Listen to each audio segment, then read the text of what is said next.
Good evening. Welcome to the November 4th, 2019 meeting of the Grafton Planning Board. First item on our agenda, as always, is public input. If anybody has something to talk to us about that is not otherwise on our agenda, this would be the time. Anybody? No. Action items. No action items. No action items. Discussion. Oh, before I think probably everybody here knows, but if anybody's here for the North Street, Old Westboro, so on Magnolia Lane subdivision, they have asked us for a continuance again.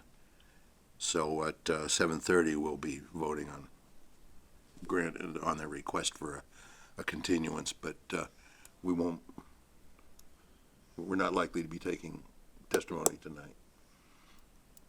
So in case anybody can save themselves some time. I just have a question because I'm here for that, and my opposition was the. Yeah, until the hearing is open, it doesn't go on the record. Okay. Okay. And we shouldn't do that. Okay. Time to discuss the Wheeler Road decision. If we want to come back to that and handle other things, because I didn't have anything prepared yet due to working on some other things, and then maybe depending on where we are for time, we can just talk about some of the concepts and review things. Okay. General business. Bills. No bills. No bills. No bills. Staff report. So just met last week, so not much has changed. What I'm currently working on is finalizing the request for proposals for the 8 Pine Street, because there's some rather detailed processes where the town of Grafton and Grafton Historical Commission entered into a memorandum of agreement with Mass Historic. There's some pretty specific criteria that I have to build in for historic preservation, encouraging redevelopment that then is reflective of the historic character of the Grafton State Hospital, as well as timelines that Mass Historic needs to review various documents. I'm finalizing those so that I can send off to Mass Historic and the Grafton Historical Commission, so that the Grafton Historical Commission can review next week and start the process for getting things on the street. So that's rather detailed work. Like I mentioned last week, we were welcoming a new person. Samantha Lyon had started in the Planning and Conservation Department last week, so she's already a veteran at 3 days in the office, but it is nice to... And she's still with us. And she's still with us, yes. Yeah, she had a weekend to think about it. So it is nice to start to have additional staff to start to handle things, and just as the planning board's workload has been pretty busy over the last few months and will continue to be busy, conservation is basically seeing the same things we are. So something later on in the agenda tonight, they'll also be holding a public hearing soon. So they're right there with us. We're now on the other side of November's town meeting, and while the first flakes are in the forecast for Friday, I'm already thinking of nice warm May weather. So we need to start planning as far as agenda items starting with the next meeting. Trying to identify what we want to work on for Maytown meeting. One of the things that I had an intern doing some preliminary work that I want to start reviewing with the board next week is some information regarding mill overlay districts.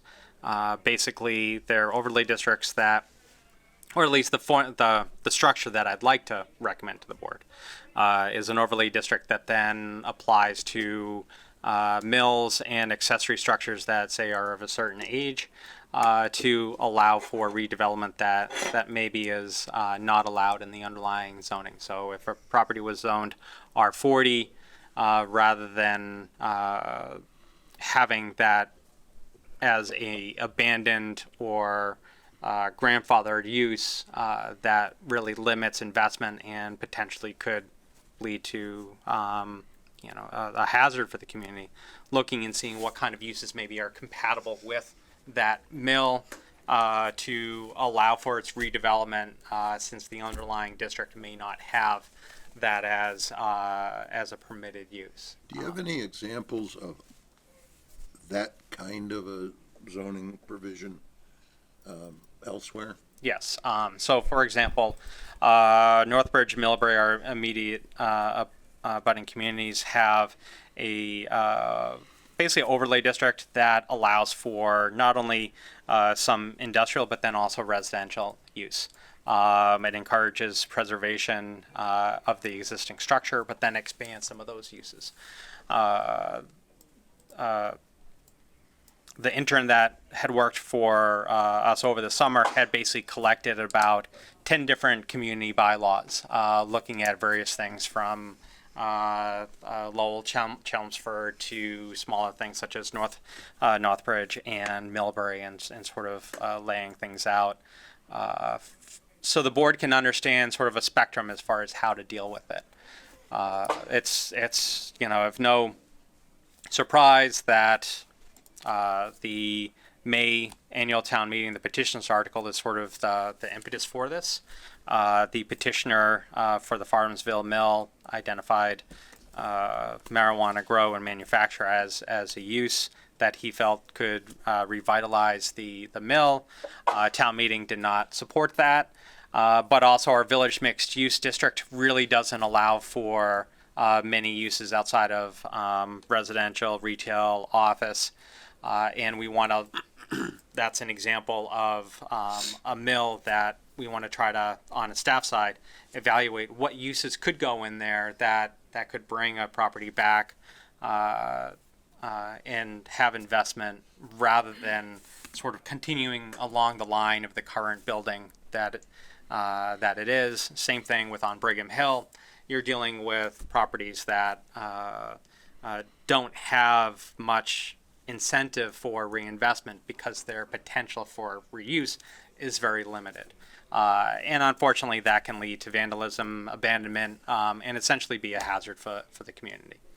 So that's something that we're going to, on staff side, we're going to start pulling together and wanting to have discussions with the board. Same thing, there's some, now that we've gone through some applications for marijuana establishments, there's some fine tuning I think that can happen. And bring that as far as the zoning bylaw. I've had some recommendations from people as far as here's some things to look at. And then building and I. We want to be sure that we're fully covering on-site consumption, cafes. Yeah. We spoke to that, but I'm not sure that we spoke to it as fully as we'll be needing to. There's the recent changes that the CCC has developed regulations for on-site that we do need to evaluate and identify if there are specific criteria on either permitting or prohibiting that we need to make sure gets covered. It seems to me that's shaping up as another use. We have like 5 or 6 enumerated categories. I'm not sure whether that's a separate category that maybe we need to be sure if it exists that Correct. We're covering it per se. Yep, exactly. And the concern would be whether or not our marijuana establishments as a category itself, and then everything else as a subcategory, would open up a potential application. So that's one of those things that staff identifies that we need to work on over this winter. Same thing with also parking. Bob and I are sometimes had a challenge to evaluate how to identify prospective use and how parking should be calculated. So those are some things that there's not even a relief valve. So if there's a use that has drastically different calculation for parking because it's a known quantity, it's based off of shift, but it's in a very large building, the very large building could trigger more parking than really what is needed. So an example would be Wyman Gordon. That's 1 million square feet, but they have set schedules, and so it's something that our bylaw would either result in too much or too little, or nothing fits. And if nothing fits, then we're sort of in a problem situation without any way of either applying for a special permit to have special recognition or some sort of determination from the building department. So lots of things that are on our radar to change, that never mind anything in subdivision rules and regulations that we've discussed. Some year we're gonna get around to it. Some year we're going to get around to it. I think that's why, on the subdivision rules and regs, it says last date, May 11th, 2009, because we're now 10 years. Yep. Other things that are going on, working with John Allen, who was here. He may. Oh, no, there he is. I don't have my distance glasses on. And we're starting to kick off the Shop Grafton, our second annual Shop Grafton. So he's directly communicating with business owners, lining up who's participating so we can get that pulled together. Great way to highlight businesses within Grafton and encourage people to shop locally rather than heading to adjacent communities, big box retail stores. We have a lot of great, unique opportunities here in Grafton.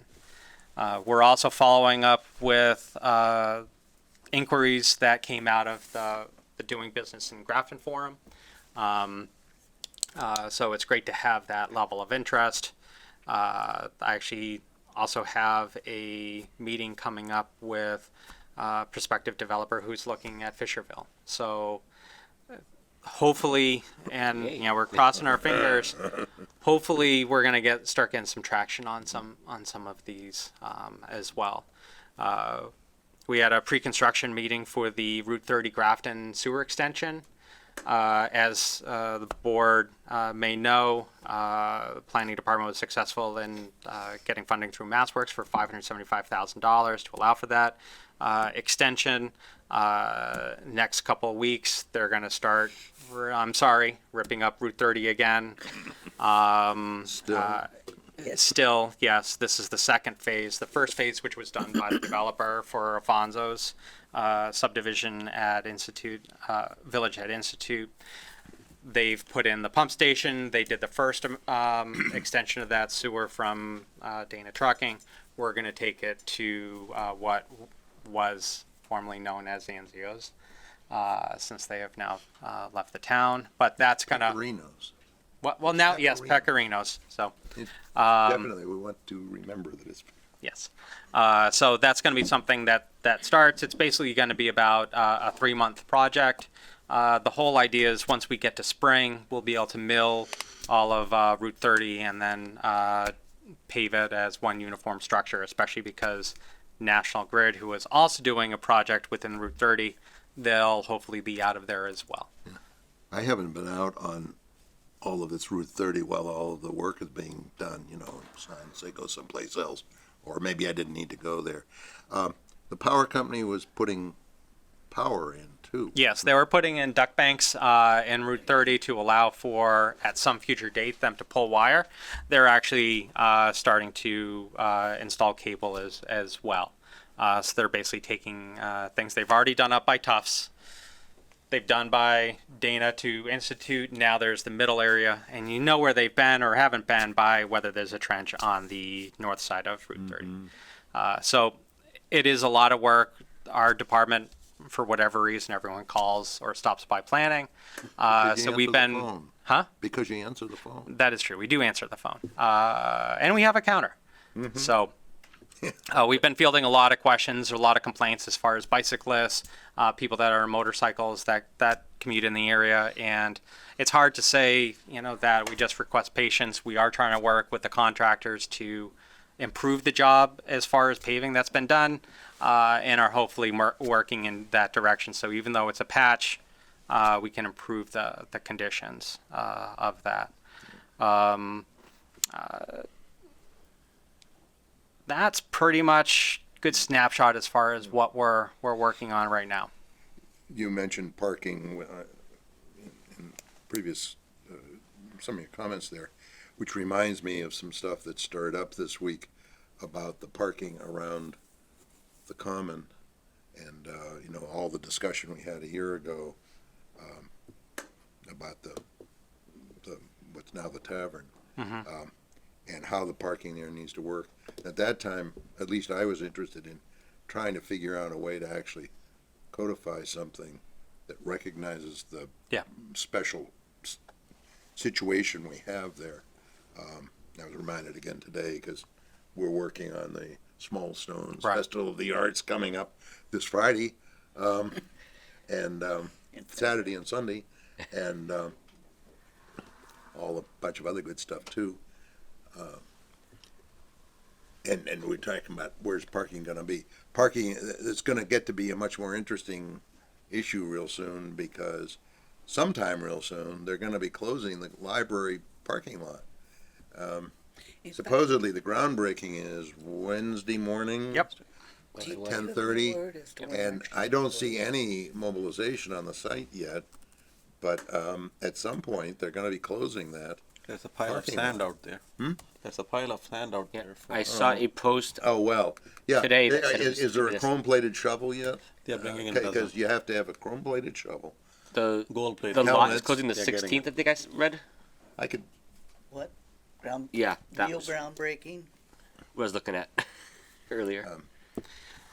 Yes. I could bring my So 11th. Centec cap. it was posted on the town's Facebook page today saying that Oh, I didn't see this.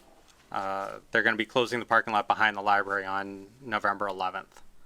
Oh. So you're going to have the groundbreaking on Let Wednesday. Ken and, let everybody know. You're going to have the groundbreaking on Wednesday, and then they'll start mobilizing and doing things. So 11th Which would is be Monday. basically when it's closed Which is up. the day after the Small Stones Festival of the Arts. And ironically, that's actually Veterans Day. Yes, it's Yeah. a holiday. So, okay. So, yes. So that is. Whoop.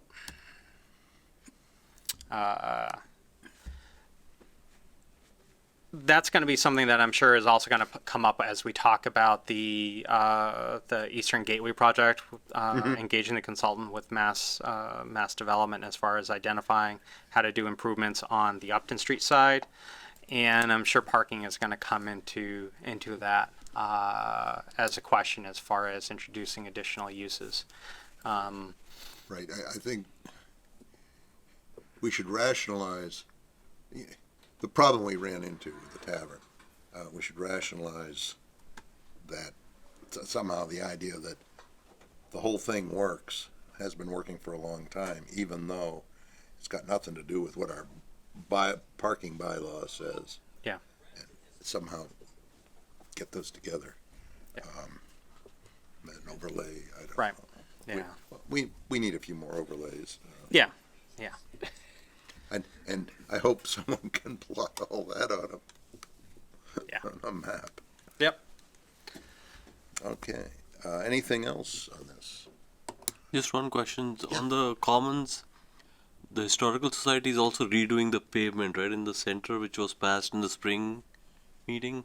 Was that the same? The CPA funds for restoring the common itself. Is that what you're Yeah. talking about? Yeah. When will that I don't- happen? Do we know?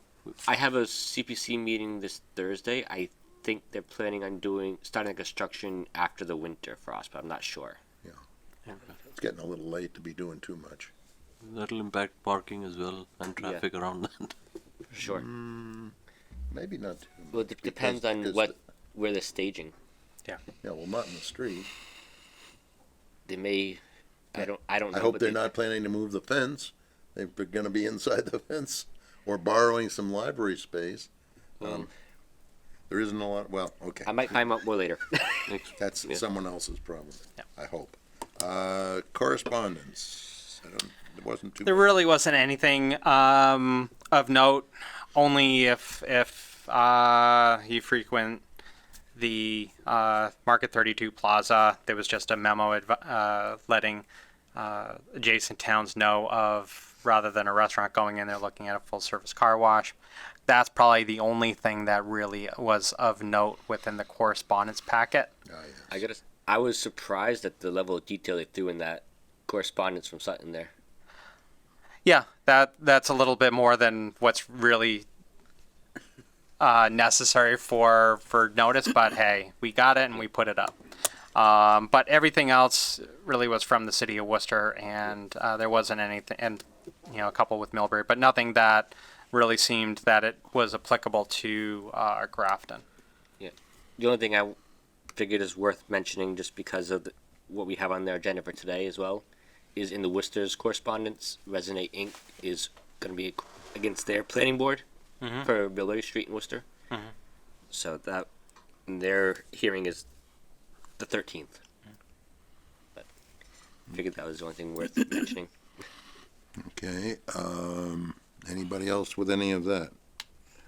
And just sort of passing on, and I'm sure that after you people really look at it, on that Eastern Gateway business, someone mentioned it's such a large parcel, maybe they should, something to look at is senior housing. Mhm.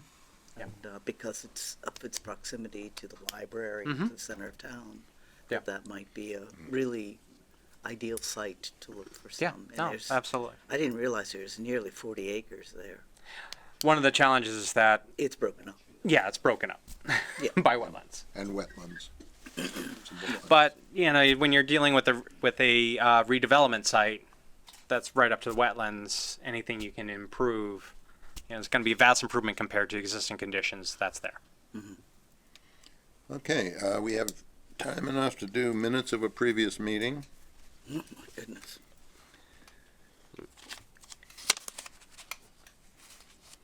So my only notice, but I don't know how to correct it, if it's even worth it, but the stuff under the rule of necessity was just worded a little bit funny as I was reading it. Like just minor tenses and stuff. It wasn't anything big.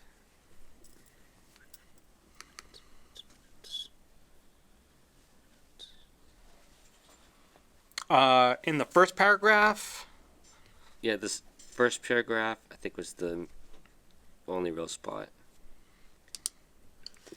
Where it is. Unless I'm misremembering something, but I'm reading it now and I don't see it. Is that deadline? Is it 21-day deadline or D-line? D-line. oh yeah, Deal. Oh, Wow, good eye. Are there words on that screen? Can't- I can read that. I cannot read this.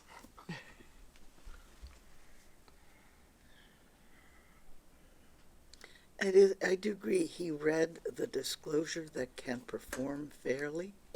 Yeah. That they can, Taking into account that he has disclosed. So yeah, it is.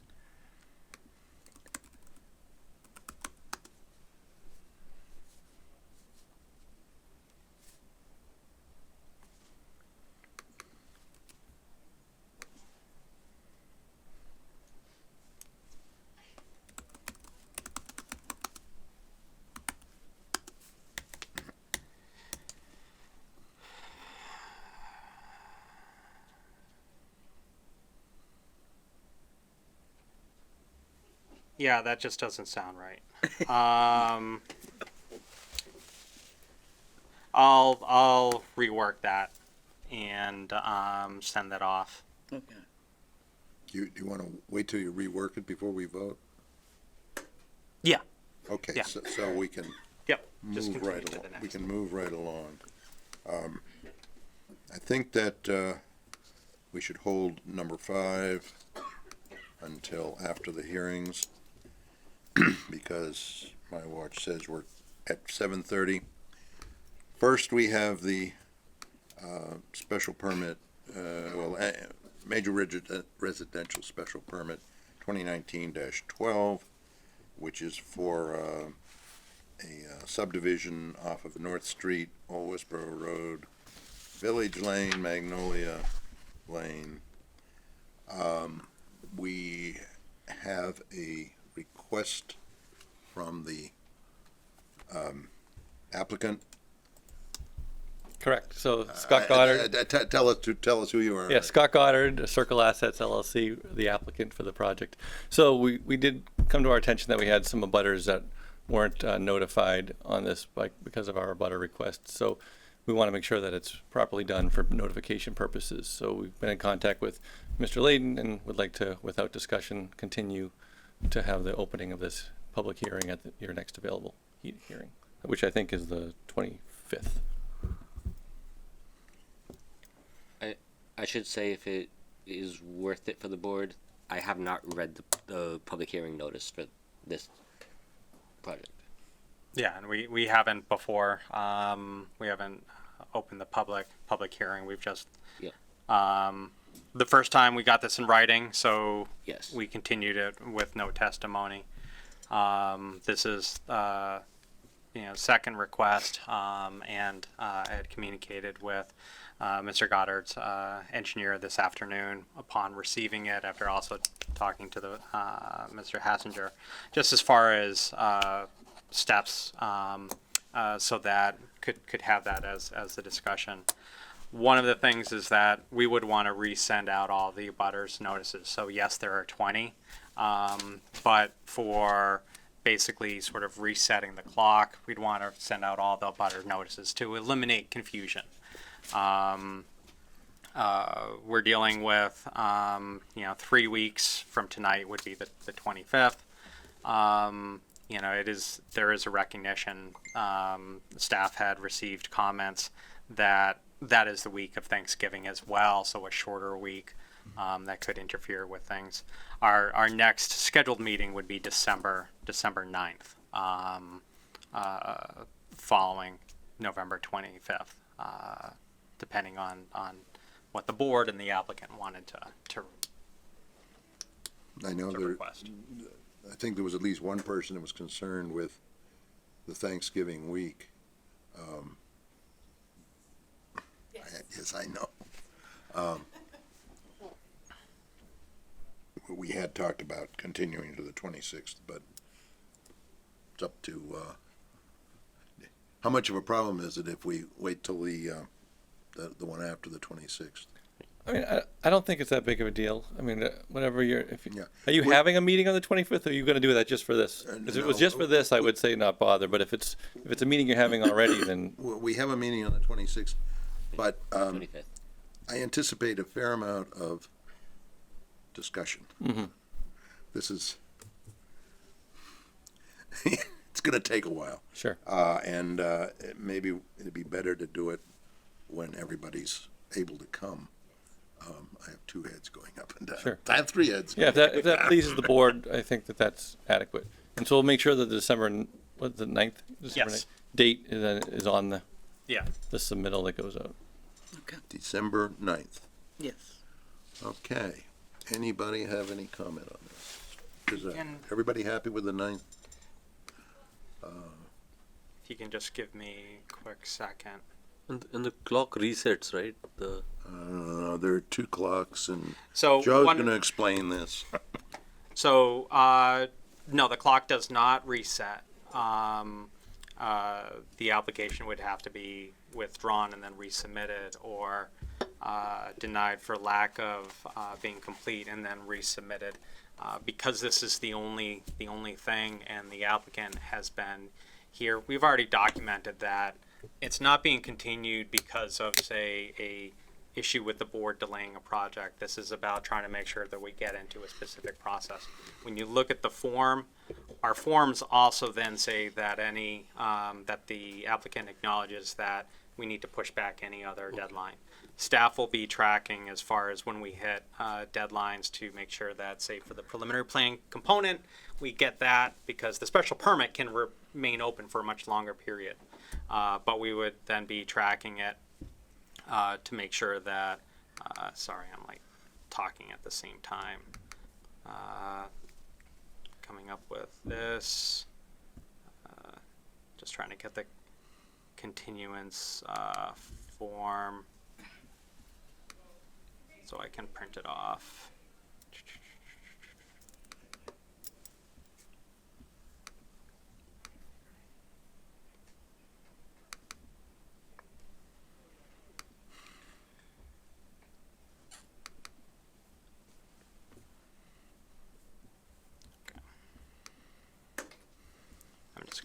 this off so that I can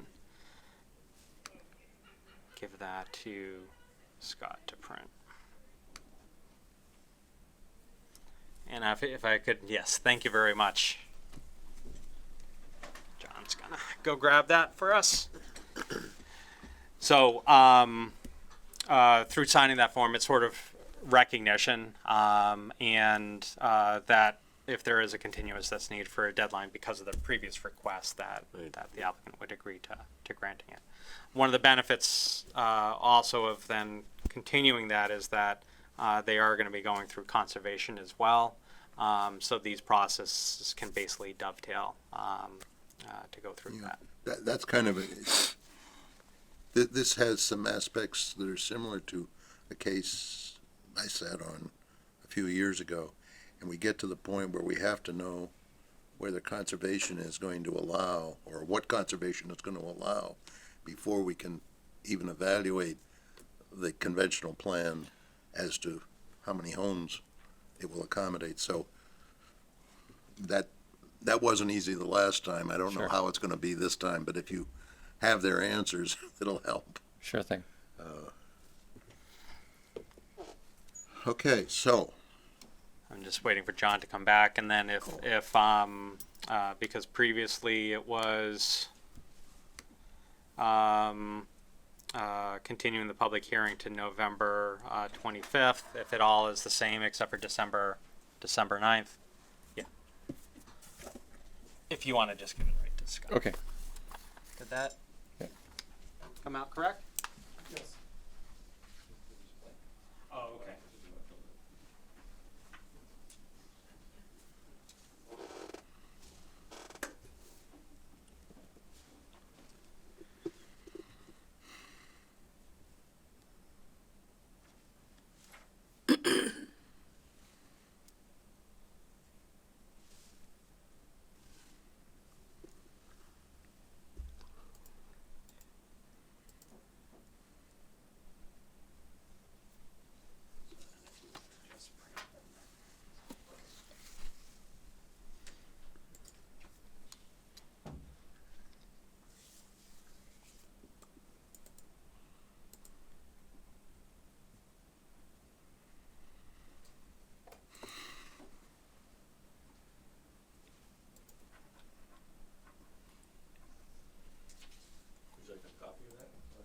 I can.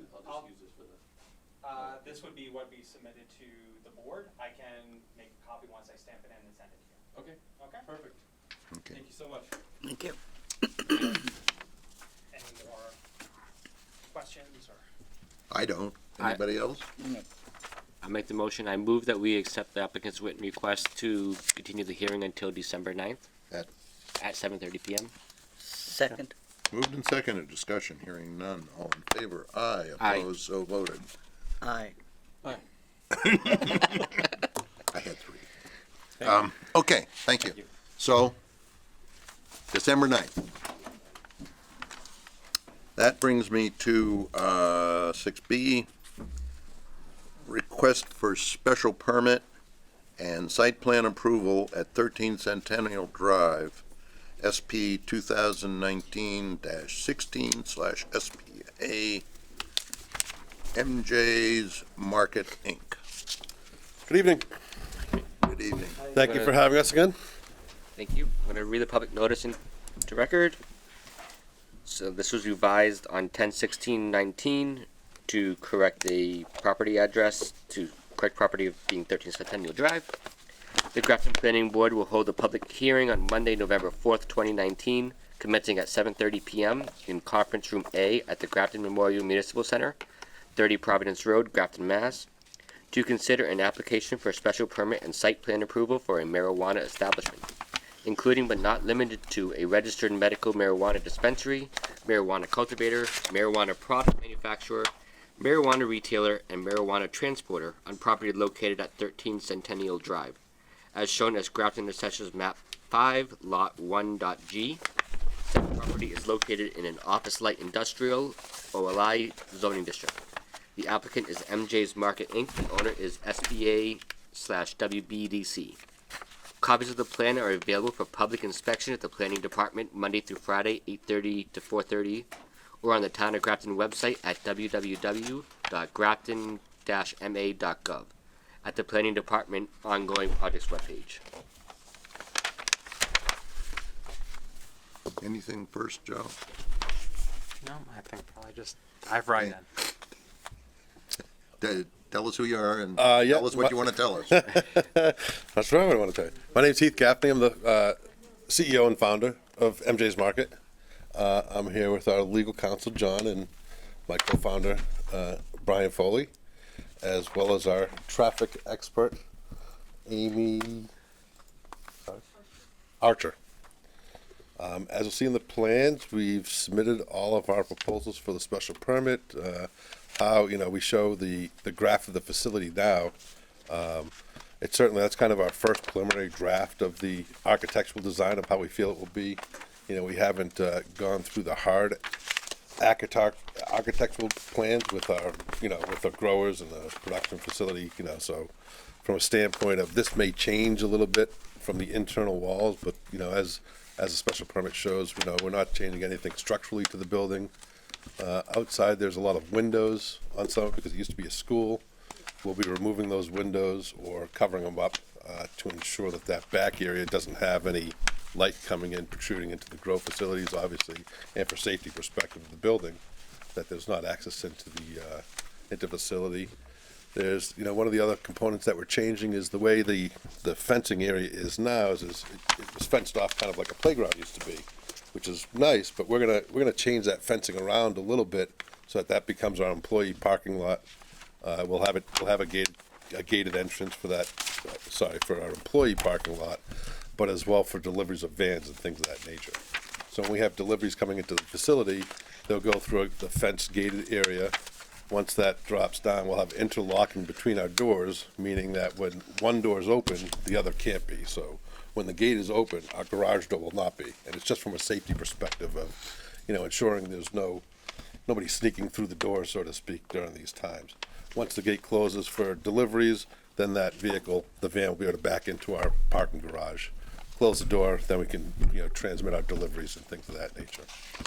From a security standpoint, we cover the basis. My background is in the security space. I actually own a security company now. We'll be going a little further above and beyond what the expectations of the state are, what the regulations of the state are. Meaning we'll have RFID technology within our system, not only tracking our plants and production of product, but also our employees as well. So wherever we're swiping through doors and things of that nature, we'll always have instant access to this information as required by the Cannabis Commission to do so. But we know where our employees are for panic alarm systems and things of that nature. That heaven forbid, if there ever is an emergency, we get instant notifications of what's going on, where it's going on, and we'll actually have two-way communications to and from those areas as well. So, from a security standpoint, we'll be far above and beyond what the expectations of the commission would be. What were some of the topics on the questions from the online? I think there was one about parking, right? We have 105 dedicated spots, 75 at least dedicated to the community within the facility. 25 is kind of in that back, that area that I talk about that will be fenced in for our employees and things of that nature. There was discussions about water. Maybe Brian, I don't know if you want to touch on that a little bit. Yeah, it's by Nancy. Tell us, is there a microphone on his table? There is not. You want to come up? It usually is. No, they're not. Come on up. Oh, There will be a microphone any moment now. thank you.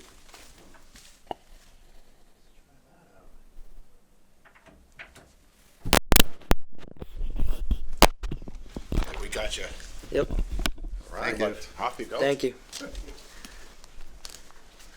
So, do you want to take The water? water or odor? I'd be happy to discuss both. Did you two? Oh. What? Now that we have the microphone, who are you? Absolutely. My name is Jonathan Capano. I'm with Smith, Costello, and Crawford Public Policy Law Firm. Currently, just a Juris Doctorate. I won't be sworn in until November 18th. So, waiting a couple more weeks to officially call myself an attorney. But I've been with Smith, Costello, and Crawford for over a year now, approaching 2 in the upcoming year. working closely with the CCC regulations and permitting process, and with the regulations heavily.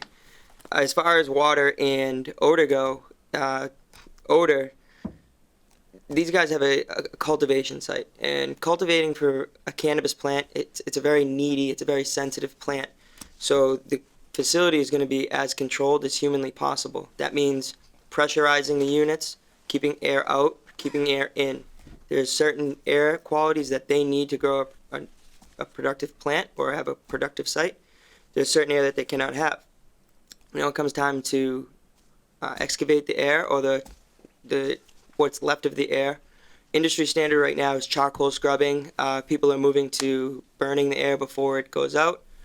So there's little to almost none zero emissions, smell, odor, anything of that nature. As far as odor goes, that's under section, the new regulations under section 935 CMR 500.120. And as I'll mention a lot tonight, this is at the commission's discretion. The commission will come in once these guys are provisionally licensed, and they'll do what's called an architectural review. Architectural review walks all the way through from security points to water management to everything else that's going on. So if they want, for example, a camera to be moved or an additional camera to be installed, their MJ cannot open up until they meet those requirements. So this is the same with the water waste disposal. They'll come in, they'll review their standard operating procedures, call them SOPs, and they'll make sure that they're up to industry standards and up to code that's that regulates other light industrial manufacturing, jobs just like this one.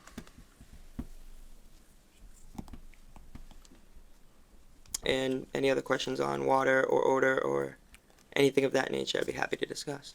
What did he say about the water piece? Is that treated before it's released? Yeah, so I'm Brian Foley, in case it wasn't on the microphone. I guess I'm the vice president. I don't know. I don't have the title on the business card. But yeah, I actually spoke with Paul, is it Conoyer? Canoyer. In the sewer department. So, ideally, when you have a fully optimized grow facility, like John said, it's all indoor, it's all hydroponic.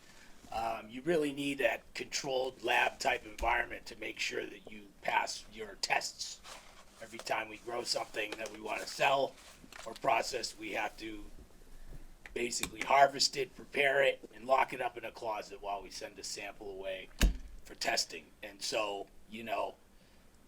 plants are bioextractors. Whatever is in the soil is in the plant. So, we are going to be an extremely green company, no pun intended.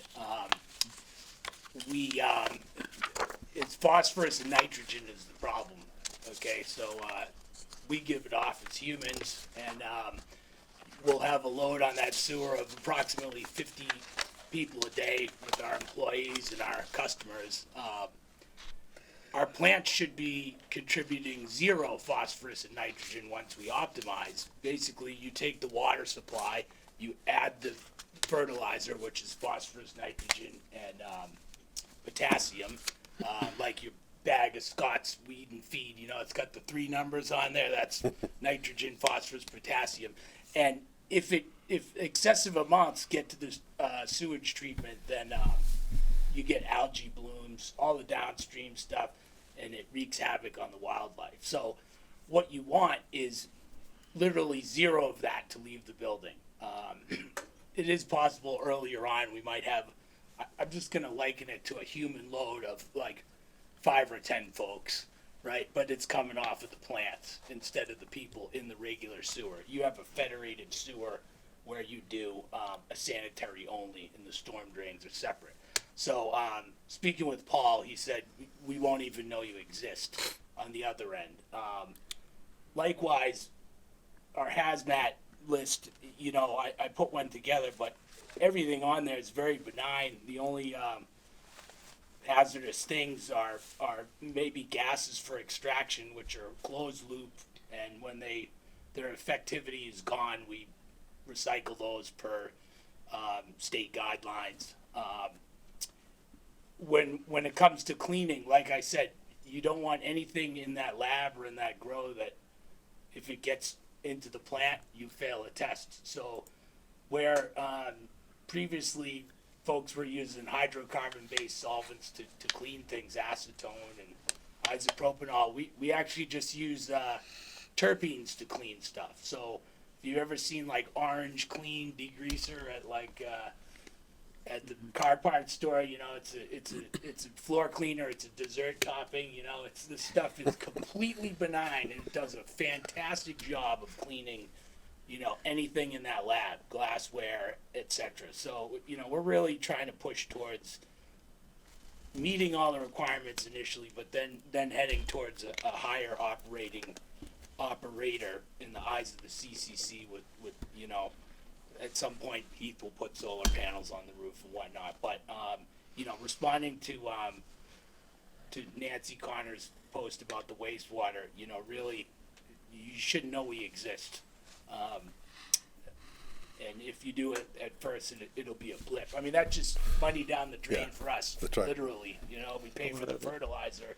We want it in the plant, not in the sewage system. So maybe the first batch of run might have a little bit of, you know, the 10 people worth, as he said, but after that, we'll see the deficiencies in the system, in the process, and change it to maximize the potential, so we're only using as much as the plants need. So everything will be absorbed by the plants. That's right, exactly, they're being absorbed by the plants, right? So any of that waste, as a human does, you know, it'll flow through the process, and even the water we're filtering and kind of reuse the water where we can for purposes, but it'll be very minimal and probably only that first time around. Remind me, you have another grow operation? We do not yet, this will be our first. This will be your first. Our neighbors may over there. We may have neighbors who do it over there. Yeah, I know. Another group. Yeah. I know. But not just in terms of, you're talking about all the technical side of it. And, He's No, the technical we guy. have consultants, you know, in our group. It's not just Heath and I. We have a board of advisors, and some of them have, you know, functioning operations within Massachusetts and/or consult in the industry.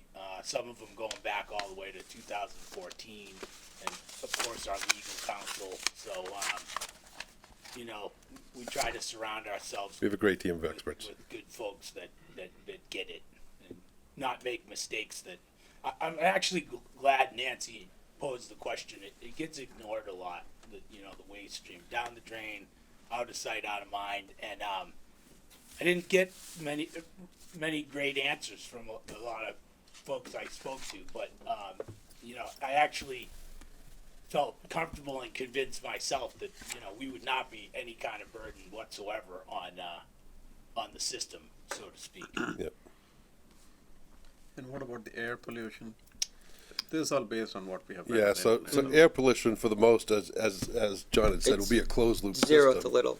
But if there is the process of, you know, releasing that air, it would go through a carbon filtered system to be released.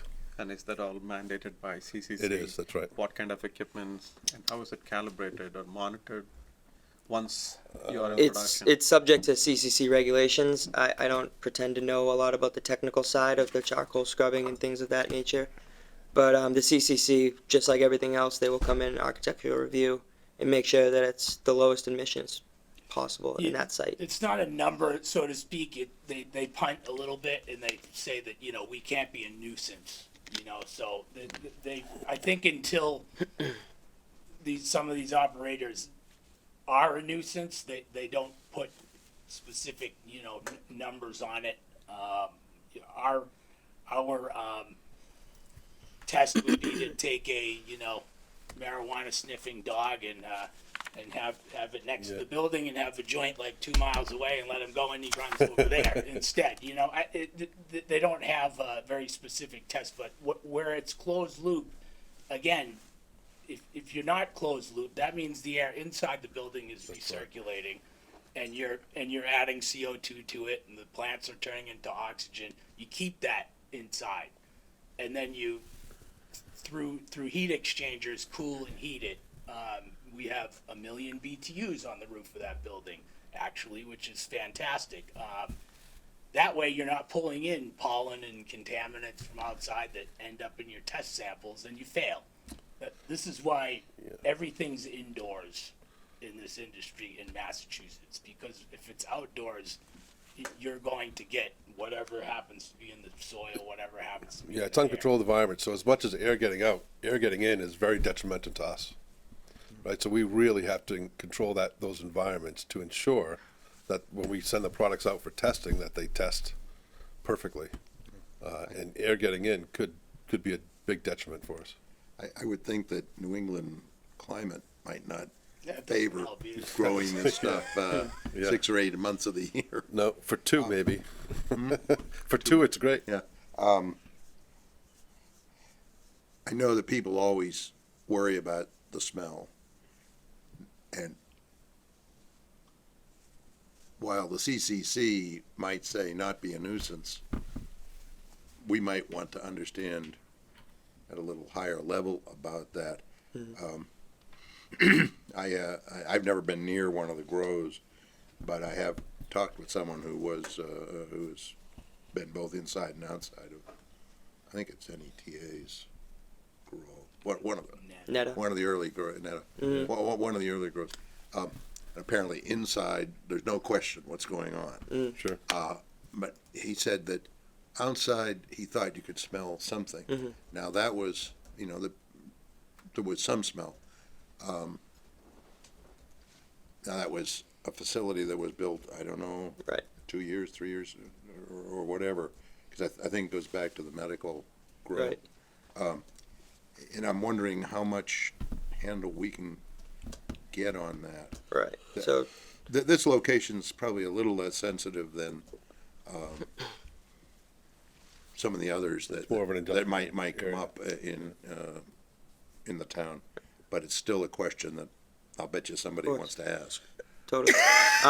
Just like any other sort of industry, this one is rapidly progressing. People are figuring out what we did wrong, what we're doing right, what worked and what did not work.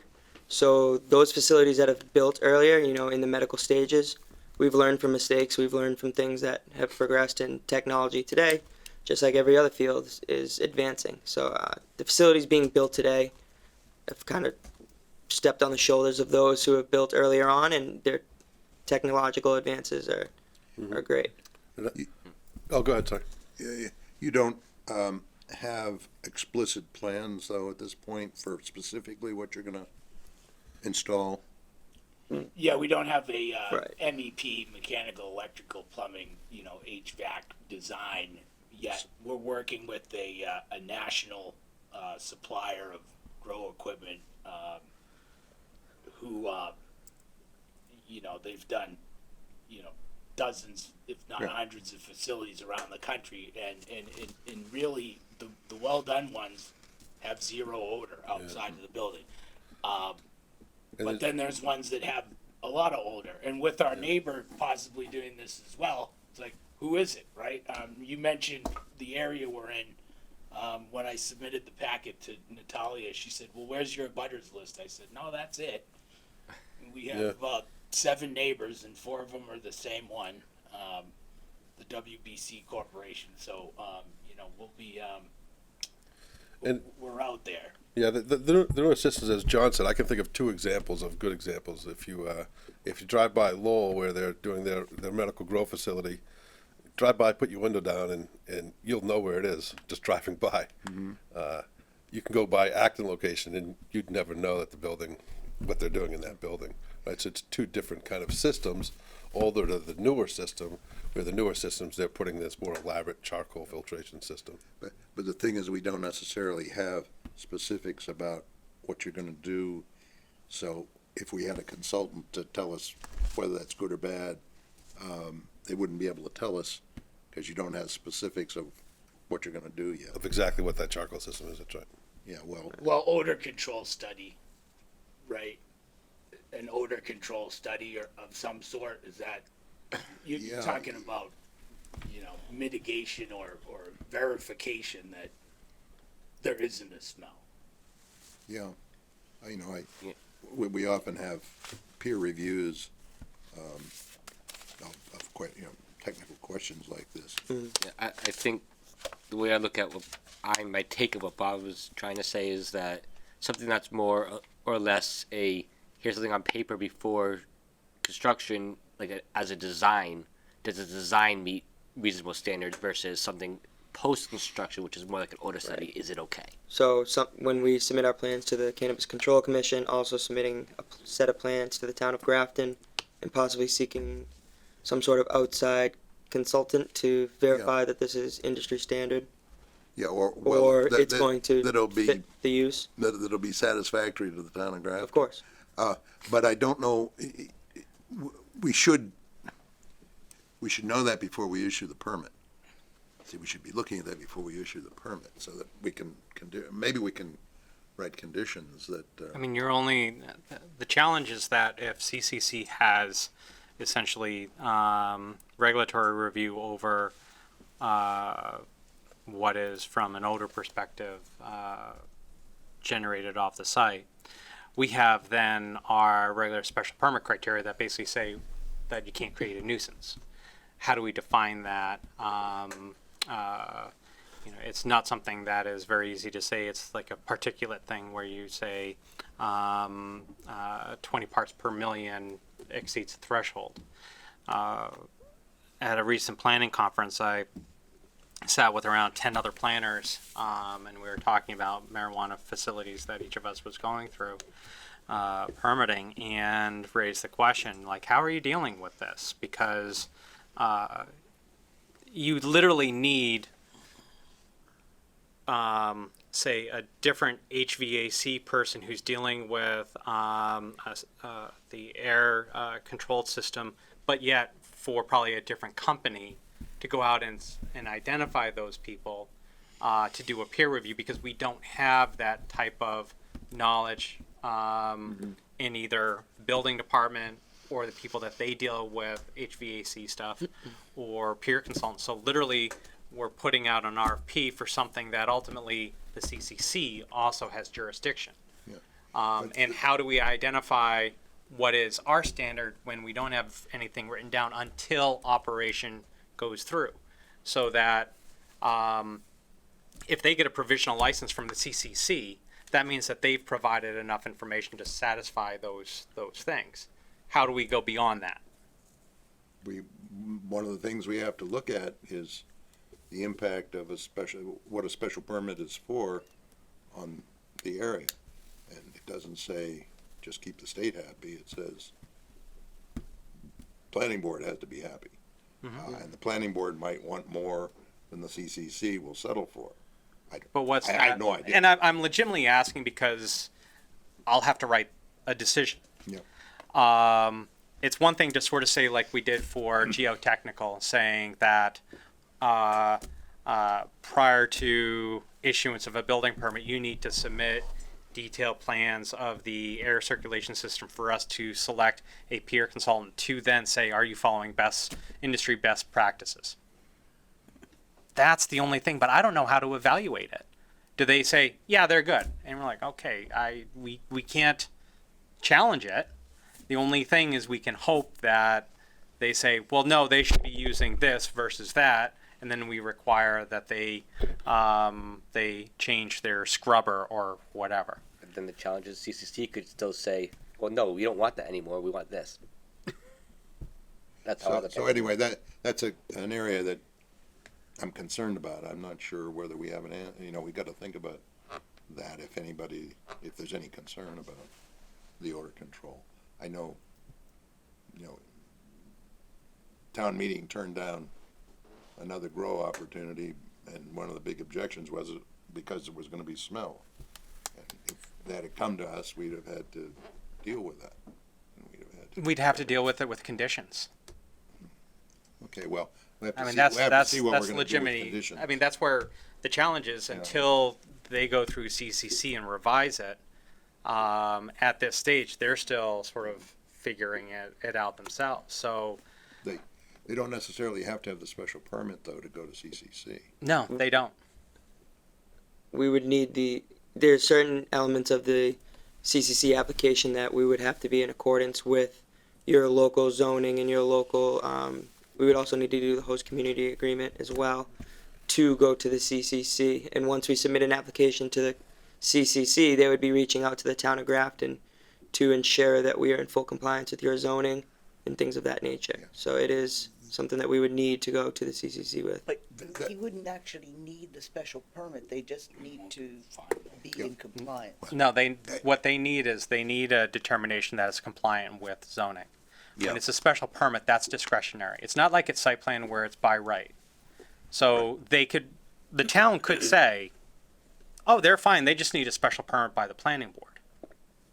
And then go through, but once they receive a provisional license, that's when they're starting construction. Then to add a 3-month process for special permit, that becomes one of the challenges here.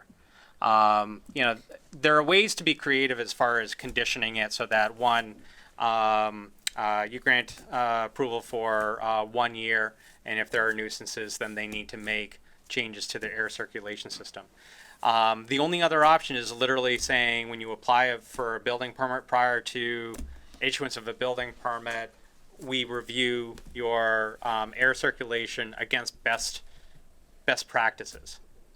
But that's something the marijuana industry and CCC determines. So we don't have a standard. We can't say it's level of service C, which then we can have the traffic engineer sort of specify what that is, and we can say, aha, we know what C means. That's the whole challenge. And when I pose it to questions from other planners, they're like, that's what the CCC is for. Yeah. They provide me with no advice on how to deal with it. So it basically is a question as far as what the board would like to see for reassurances. I seem to recall reading in all of the press coverage of the Charlton project that I believe that's the one where there was talk of them having gone through a consultant to evaluate the same issue.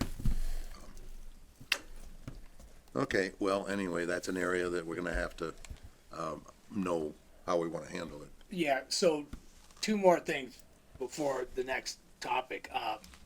You apply for a grow facility, cultivation facilities in tiers, and it's I think 1 through 11. Yeah, so it's the square feet of canopy. So whatever you have lit up in the flower stage, you see we have some rooms there that say flower on them.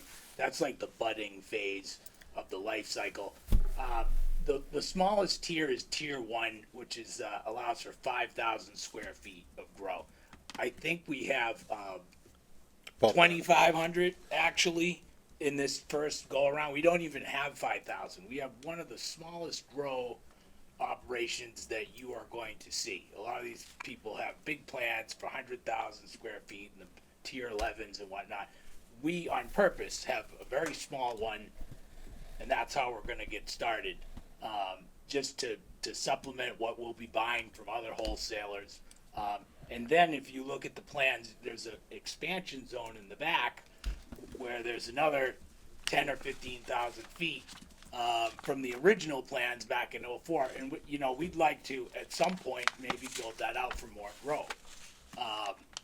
So we're going to have a phased approach to this whole thing. The other thing is Bob is the building inspector, right? Yes, Bob Berger. He said that after this process happens in town with the special permit, that we'll be going to him for our building permits, and he laid out a process that had quite a few checks and balances, if I remember, where he was going to have to consult with this expert or that expert about different elements of the design. So I don't know if that's an opportunity to allay some of the concerns maybe as we get into that phase of it. But without a special permit, we're not going to buy the building. We're not going to move ahead. Our investment backers won't do it, and we will really have unknowns with the state at that point. And then again, it's also sort of competitive within Grafton. So a lot of it hinges on it, you being the special permit granting authority. So You know, we wanna proceed cautiously and address all the concerns, but we need it at the end of the day. Yeah, so there's lots of variables, right? And I think, as Brian said, one of them is we are doing a small grow facility initially to start, and that's we're more focused on the branding side of things and creating those, unique special strains to be within our brand, so to speak. And that's why we're doing just that small footprint, right? It's part of that focus. And if you read through our business plan, it talks about just that it's, a small focus. And over time, as Brian said, maybe we start to grow out. But as you see in other states, a lot of these other states, the one part they're always overwhelmed with is grow facilities, right? There's lots and lots of grow facilities and a lot of cannabis, but they don't have a place to put them. So the strategic goal on our point as we proceed forward might be to not continue to grow at our grow facility, but focus on processing and retailing only, and just maintain that small, unique boutique, our specialties, if you will, right? So the twofold approach of one, if we're not doing 100,000 square foot grow facility where it's as big of a concern, and two, we feel very confident that we have the special, the right people in place to ensure we put the right filtration system in to make sure there's no, we don't want it being smelt at the tea station, if you will, right? And that's right around the corner from us. I guess you measure the amount that's grown in one of these facilities in like pounds. Yep. Of, any idea how, for the size that you're talking about now, how many pounds you would produce? Yeah, if we had 5,000 feet, you yield about five crops, so to speak, in a year. We could produce quite a bit, 10 or 11,000 pounds, theoretically. That's everything optimized. Per year. So we're looking at maybe half that, and it takes about 7,000 pounds to sustain a store. So we'll be getting a lot of our supply initially from outside sources. It might take 7,000 a year? to sustain a store at the level that we've planned for in our business plan. So we're going to be getting a lot of it from outside. Plus, if you've ever been out west or any of these places, you go in a retail and it's just different brands. Like Jim Smith says, it's like a liquor store.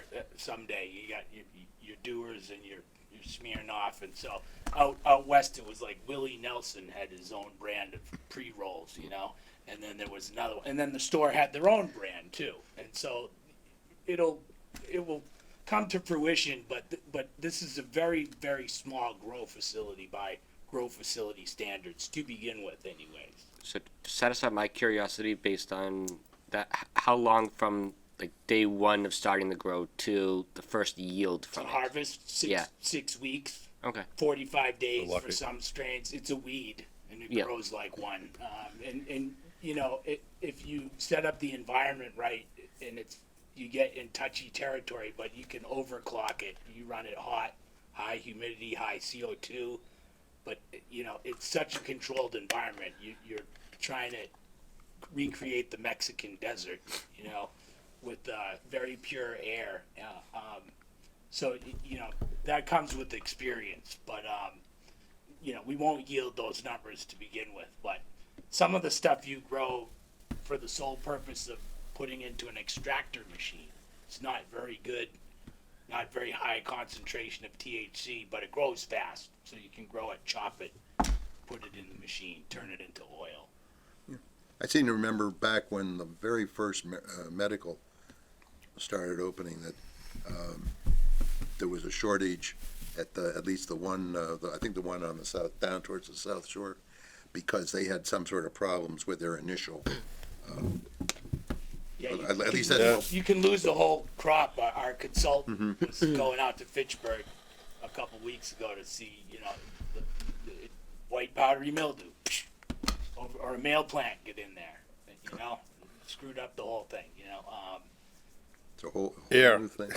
That's one of the reasons we'll be airtight. That's it. You really have to control this environment in a very stringent way to ensure that you produce those, because as you said, that harvest could be an exorbitant amount of money that you end up throwing away.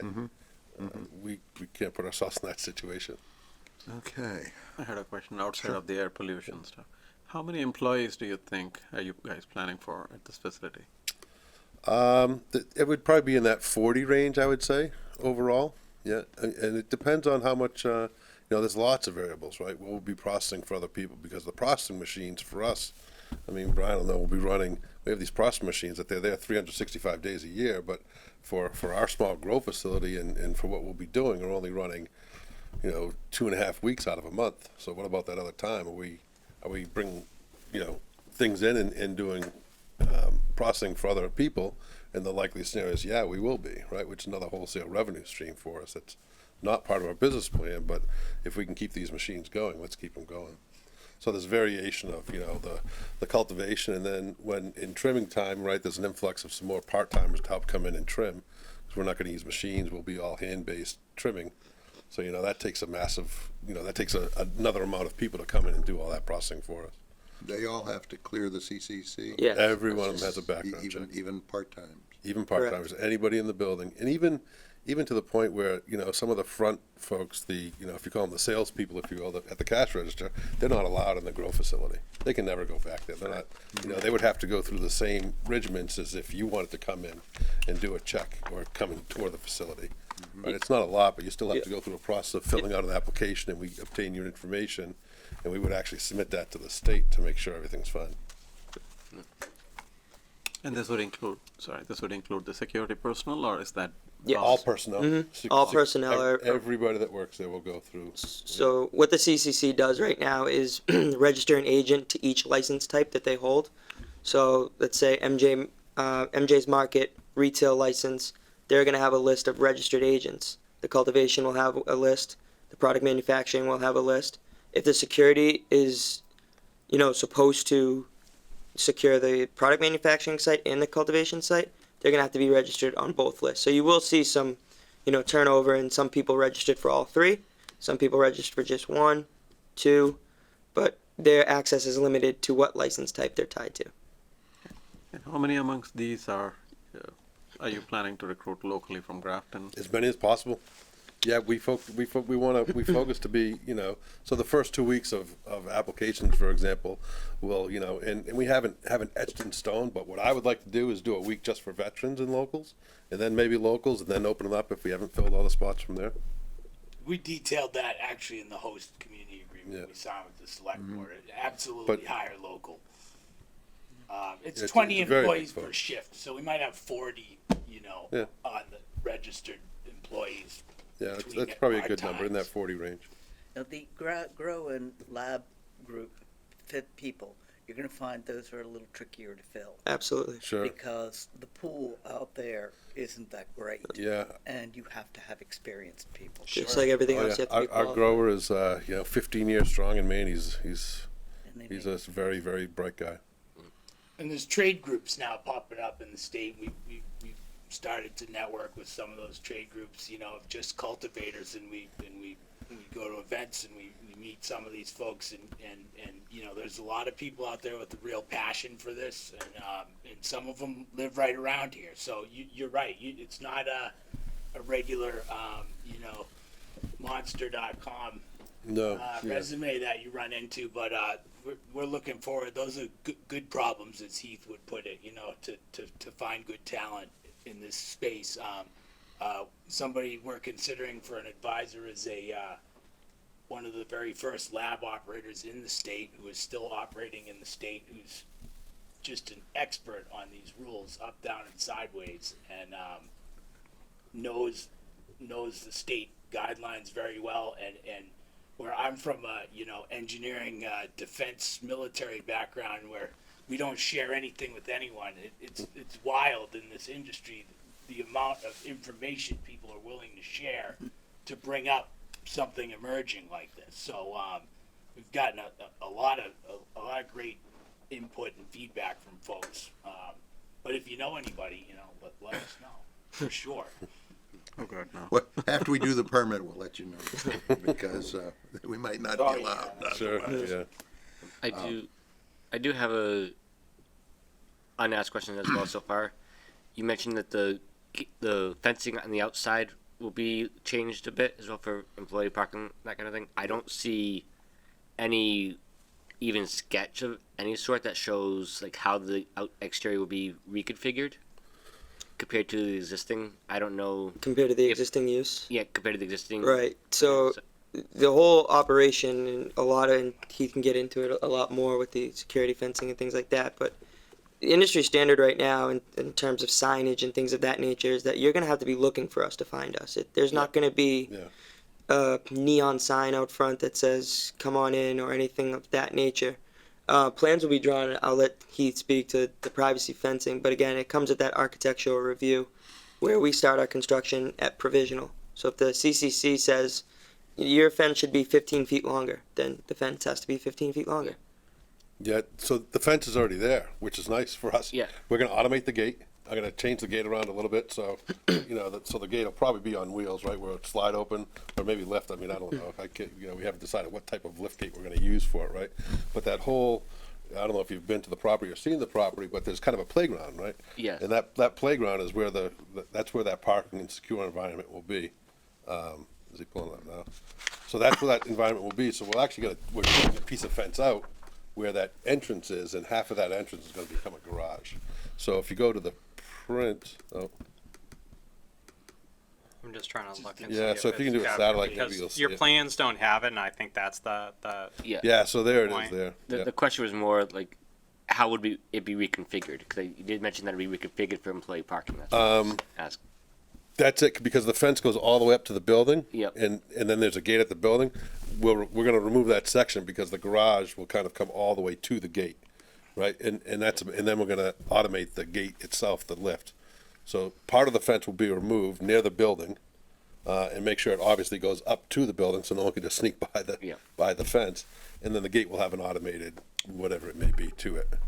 And then again, that facet where that entrance is kind of a glass entrance there.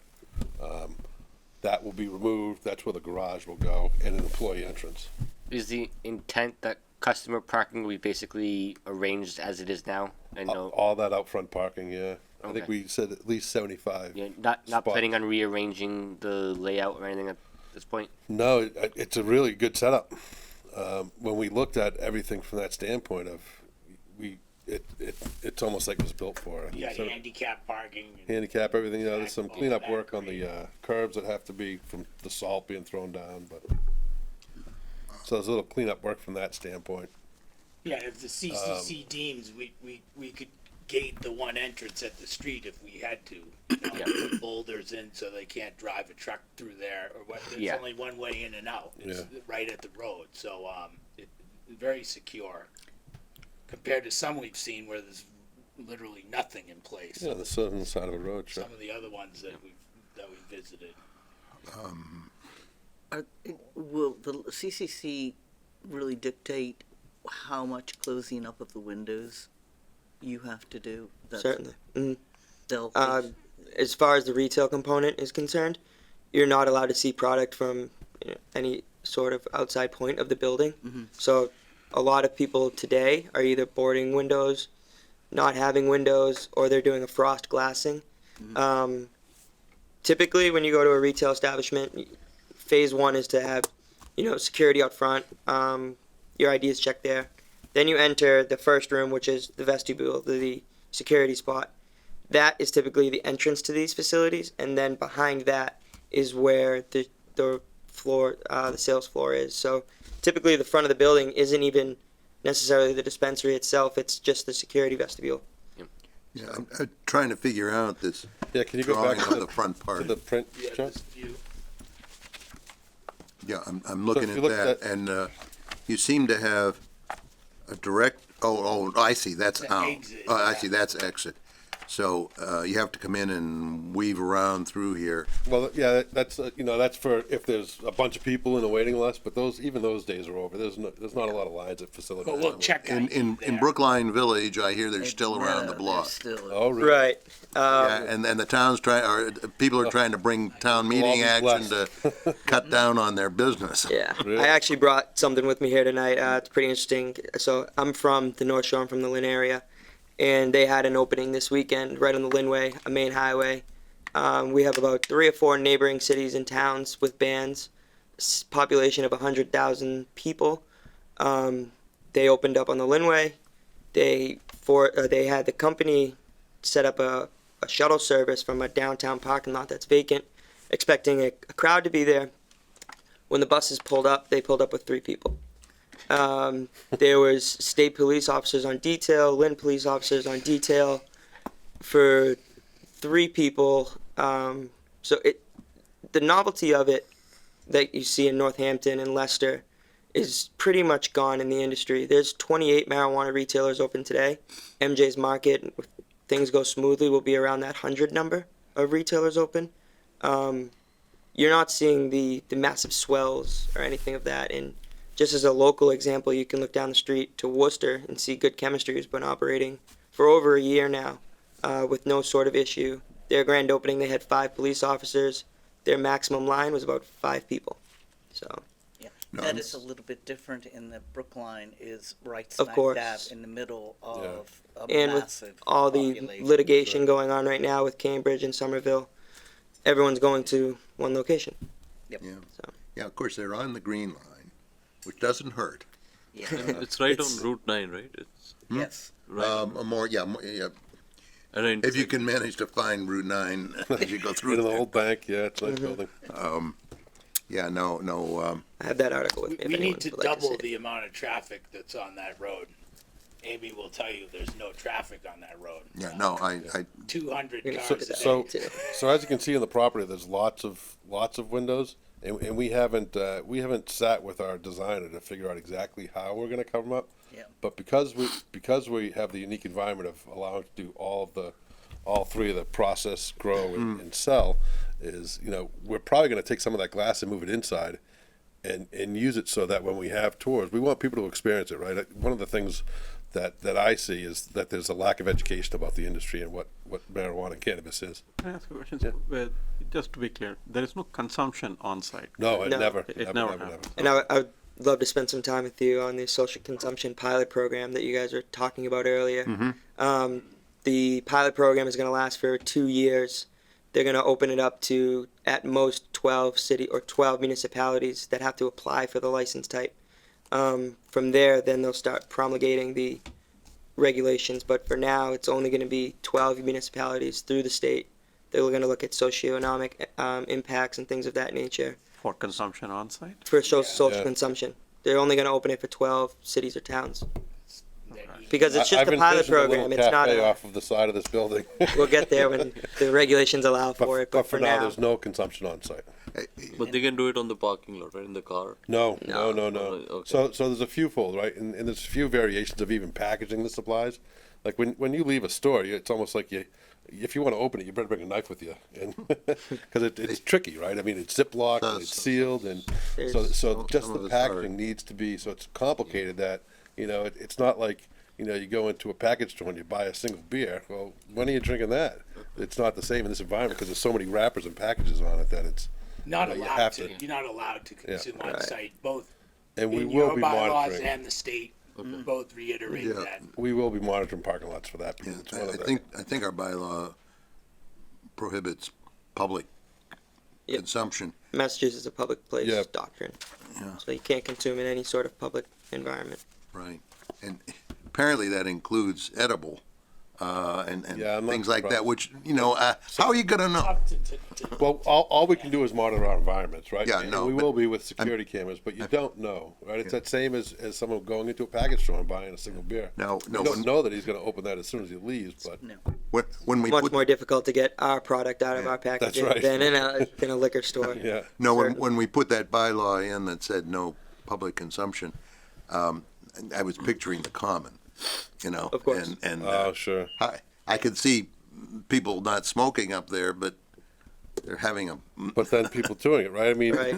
even as you said, even though it's against the law, if you go, there's the Harvest, is it called the Harvest Cup that's this weekend down in Worcester, at the Worcester Centrum, and I'll be surprised if you don't smell it as you're walking in the door. oh, well, And the security cameras at their facilities, they're top tier level. So if there is a report with Grafton Police that says we found this license plate, can we run back your records? Or these guys are within all rights to ban them from the facility.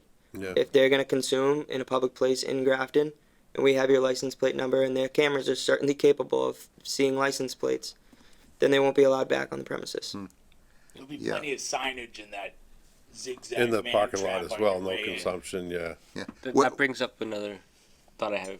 Well, okay, the man trap. I don't see where you're doing the checking of IDs. Yeah, so Joe, could you pull up the print? Yeah, we need there'll be a window. So you see kind of where the front entrance is, we're actually, in the picture, the front entrance. The far right. To point at, Yeah. so many cameras, but right in the front, on the far right, where the zigzag lines are, Mm-hmm. where that entrance is, that's where the security guard will be. Well- So the zigzags, that'll really be an open foyer, if you will. But if there's a lot of people in line, that's to show that we can adhere, you know, we Right. probably fit 30 people. in But that does he line. have a station? He'll have a station, and the likeliest, you know, again, we haven't defined it, but there'll probably be in one portion of it, sorry, checking at the front door and then a station at.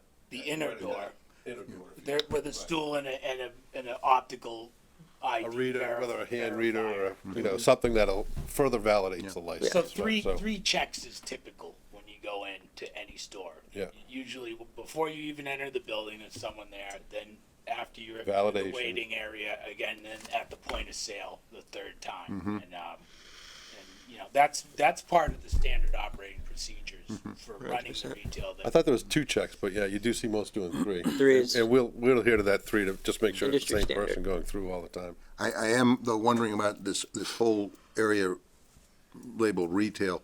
I see 5 cashier positions just over here, but nothing else. Where's the stuff? Yeah. Where's the stuff? Right.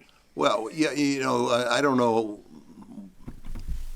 I think I've seen pictures inside Netta in Brookline, and they just have 30 stations, each of which is everything. You know, it's cashier or it's doing the transaction, but that's all there is just stations like that you go to and you transact. Right. We have a different approach to the sales process, I guess is the best way to put it. Yeah. That we'll have devices, tablets and things of that nature, or you can use your phone. We'll have an app that's called MJ's Vision, where you can go through and either, you know, do research on the product, but when we envision on the retail stores, there'll be pods, and each pod will have the strain that we're carrying, and then the concierge people, the experts of the industry, so to speak, will know everything about all the strains that are on the floor. So it's more of an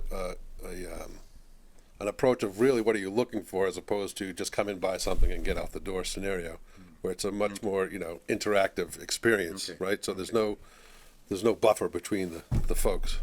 Yeah, I interrupted. No, that's no The problem. furniture and displays are missing, obviously. Yeah. There's no equipment, but this will be full of display areas and other stations that are be located throughout that big open area. And then, as you see, there's a medical private consultation room, medical order packing separate, where you can do a medical type transaction for higher concentrations and have a deeper level consultation. That application hasn't been submitted yet, but we're working on that. Yeah. Are you going to be able to have people place orders over the internet and come in to pick them up? You can, yeah. So Leafly is a I know common you can. application, so we will likely adhere to it, and we'll also have our own app. You can't place an order, but what we'll call is create a wish list, and it's the same environment as you come into the store. And we'll actually be using a tool called augmented reality, where on your device or with the MJ's Vision app, you'll kind of be able to see the same environment of what's in the store and the products and learn all about them. And then pick and put them in your wish list, right? And then when you finish, the process would be when you finish your wish list, you hit send, and then it goes back to our back office where that product is packaged into a case. And then either, again, your phone or the device, the MJ's device will buzz or whatever it may be, kind of like when you're waiting in line at the restaurant. You go up to the desk, kind of like that. That was on cue. You'll go up to the desk, up to the cashier's register, and they'll have your order ready. They'll go through the order with you, obviously take the money transaction, seal the bag, and then you're off. with another ID verification. Yeah, with the ID verification again. Now, I understand, like at Netta, one of the ways they're moving all those people through is Horrible. a lot of them are ordering online. Yeah. So the orders are, actually, they get told, they don't have to be in the store. They can come to the store after They still have to go in the store packaged. to get it. They still have to go in the store to pick it up. Yeah, but they don't have to stand around in the store for. There might be an how long. express line or whatever you may call it for you pickups. Put them but- in through the outdoor. Yeah. And And that's that, one way they do it too. But Yeah, they did have an express security. line for those groups. You know, if Boy, that would be a great problem to have. But yeah, this is another way to mitigate. And if you know what you want, also, right? The Netters are a unique store, right? Because they're the first, they'll always be that busy store, I think. In the community that they serve is. Yeah, in the community. But that's, you know, that's an example of a larger, you know, Yeah. how it is being done in some cases. My Still.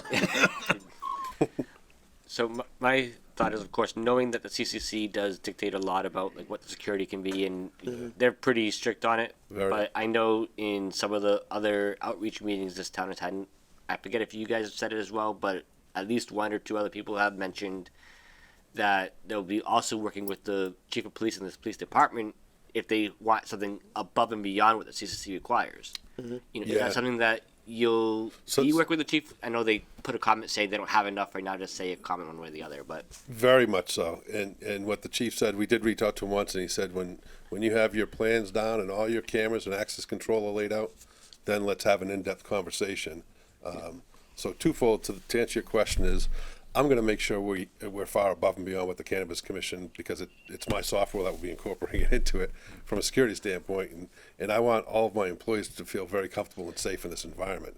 So they'll all have a key fob where we're literally monitoring all their movement that has a panic alarm button. So if they're individually ever in an emergency situation, they hit that button, and I can't speak for the chief certainly, but if he wants access to those panic alarms, we can give him direct feeds into those panic alarms Live as well. access to the Live access, facilities. So it'll be more up to what he wants and how much we provide to him for that, right? If he, That's one of the things, though, touches on one of the things I wanted to get to. In our comments, we have one from the chief, where he says he can't comment because he doesn't have the because that- information. Yeah, So that's right. That's all part of the we're gonna design have to process, somehow the cover that architectural ground, because design. ordinarily we need not only comment, but positive comment from public safety, for example, police, fire and whatnot. So we're gonna have to Yeah, figure so out how we handle does that. that does raise a question. I'm just going to highlight this as something that the board can possibly condition,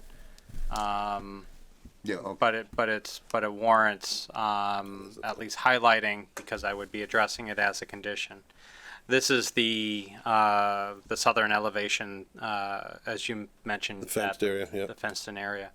On your floor plan, you indicate that there's a garage area. Is that currently something that serves as a garage, or would be No, that converted would be into built one? into, so where that kind of glass area is behind the fence, so that fence, the side closest to the building, Yep.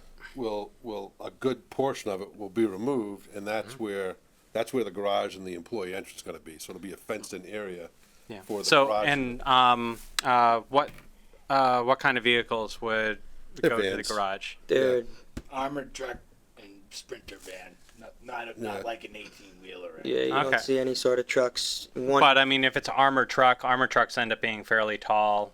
One of the things I would be conditioning is that prior to issuance of building permit, that some of these site details be specifically identified on a plan to come to be reviewed by the board to make sure compliance. So, for example, I'm really concerned about that height. I don't think an armored truck would actually fit under there. it wouldn't be an If armored you truck. had something like a little Sprinter type, that may. But again, I'm looking at it. I'm thinking if that's 9 feet, that's going to be sort of pushing it. Second thing is that you have the fencing detail that's not going up to the building. So Yeah, that. you'd also need to have a parking plan that identifies the movement of a van into that space to make sure you're not utilizing it as parking. So Right. there's some of these site-specific things that, based on the conversation, where it is possible to draft it as a condition, because maybe there is a back and forth that needs to happen with CCC and even the police chief, so that at least we're addressing those. But I was just looking through the bylaw just to try to pull out if there was anything else as it related to the site itself, because there does require that there be all exterior proposed security measures for the premises, including lighting, fencing, gates, and alarms, be submitted. So that's why that would be added as basically a condition to provide those. So we could come back and work with planning during the building. Well, that's one option is you can provide those and we continue the hearing. The second is continuing, having that as a deliverable, but that's for the board to Yeah. And Decide. just to clarify, the vehicles used in the industry today, the product that they have is very small. It's very light. It's 1 to 2 trips. It is the smallest compact vehicle that you can imagine. I equate it to the smallest, FedEx truck you've ever seen, or maybe like a florist van is It's even a too big of a Transit term. Connect. But it's like a small van. right, with 9 a feet. Safe welded in it. Right, it's 9 feet would never be an issue for anything in the industry today. One of the, I'm not sure whether the fire department made any comment at all, but we usually get, when they see gates, they see fences and they see gates, they tell us we gotta have a Knox box? Oh, for them to have a key? Yeah. I would think that. Yeah, they're on the buildings. I saw a couple of them, I think, 2 or 3 of them maybe. But, so, that usually comes up in these things. Yeah. Regarding site plan, Joe, is one thought I had that if they were to provide us with a plan, even for the next hearing, if there is a next hearing, just to say, I'm guessing there will be, but to provide us with a plan, even could we approve the plan and then have any modifications that CCC requires be A&R? No, but the board is we have a regular standard condition that basically is any sort of changes that come about by regulatory processes for other boards or committees, or even at the request of the applicant, gets reviewed by the board to determine whether or not it requires formal modification or can be handled on an administrative basis. So we'd be having that as a standard condition. Okay. Yeah, we do that. We do. I just in terms of the operating hours, it goes till 11 p.m.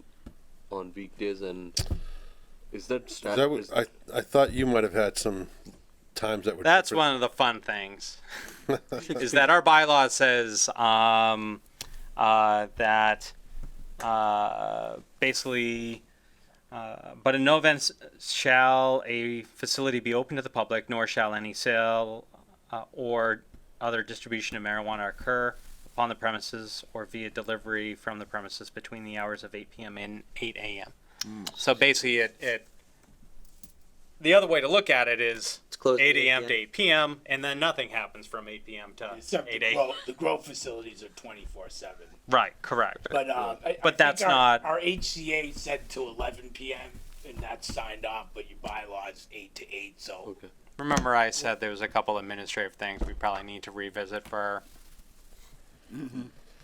we're not looking to violate. So I think you would bylaw. tell us what hours we can be open. And one of the things that we talked about maybe when we get medical is maybe opening an hour early for people that suffer from anxiety that want to come in earlier. Would be a nice thing to do. If we're done on that, there were a couple of other, there's one that I want to talk about, but first is a simple one.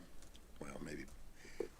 Processing is, I know very little about this technology, but I keep seeing that processing often involves fairly dangerous materials, some gases or Butane, yep, butane, propane.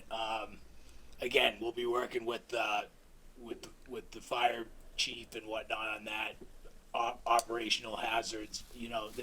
There's basically 3 ways to extract oil from the plant. There's ethanol, where you just grind it up and put it in a vat of ethanol, and then you recover the ethanol later to be used again. Okay, so that's a room temperature, room pressure process. There's the butane, where you hear about accidents happening where people have cans of butane and PVC pipe in their backyard. Okay, it's not like that anymore. There's big trade shows at the Heinz Convention Center. There's a huge one in Vegas. This is an industrialized process. Butane's expensive. Okay, so just like our air handling, these butane extractors are closed loop. So you pump the butane through the product, it gets collected, gets recollected in a pressure vessel. You take the product out, you use it over and over again. And eventually the efficacy wears down and you have to recycle it. But it never sees the light of day. It's quite common for the end product to have like 2 parts per million remaining. And then the third method, which will be, probably employ first, is CO2 extraction, which is very benign, where you use pressurized, slightly elevated temperature carbon dioxide as the solvent, so to speak. People say solvent free. Well, it really is a solvent. It's just an inert one. Again, that's another closed loop process. So it's not a garage shop in the classic sense of it. It's not Breaking Bad in the Winnebago, in the desert. It's the nice German laboratory, underground, but it's legal in this case. So big advances there, and the CCC is the governing authority. Yeah, I would all hope that safety. I would hope that between the CCC and the fire department and the building inspector, that we don't have to satisfy ourselves exactly how you're gonna keep the place from blowing up. Yeah, we don't want that to happen. No, well, that's why I asked. I have one other one though, and you may be able to help. We have a rule, we have a general bylaw that says we're limiting to the number of marijuana Retailers. to 20% of the active or the issued license off-premises liquor establishments. And I just read someplace, when we passed that bylaw, we said, the town said that there were 6 off-premises liquor establishments.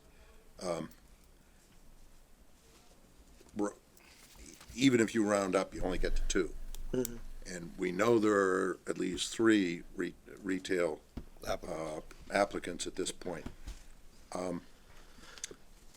How does that limit get implemented? You gotta know, you gotta know before you start building. Of course. But I don't understand, I don't know what mechanism, do we decide that here? So Who decides it? So that number 20% comes from the chapter No, I know. 94G. It is not a cap. It's a common misconception that is a cap. It's a mandate. It's really better described as a floor. Yeah. So you're mandated or you're required to have 2.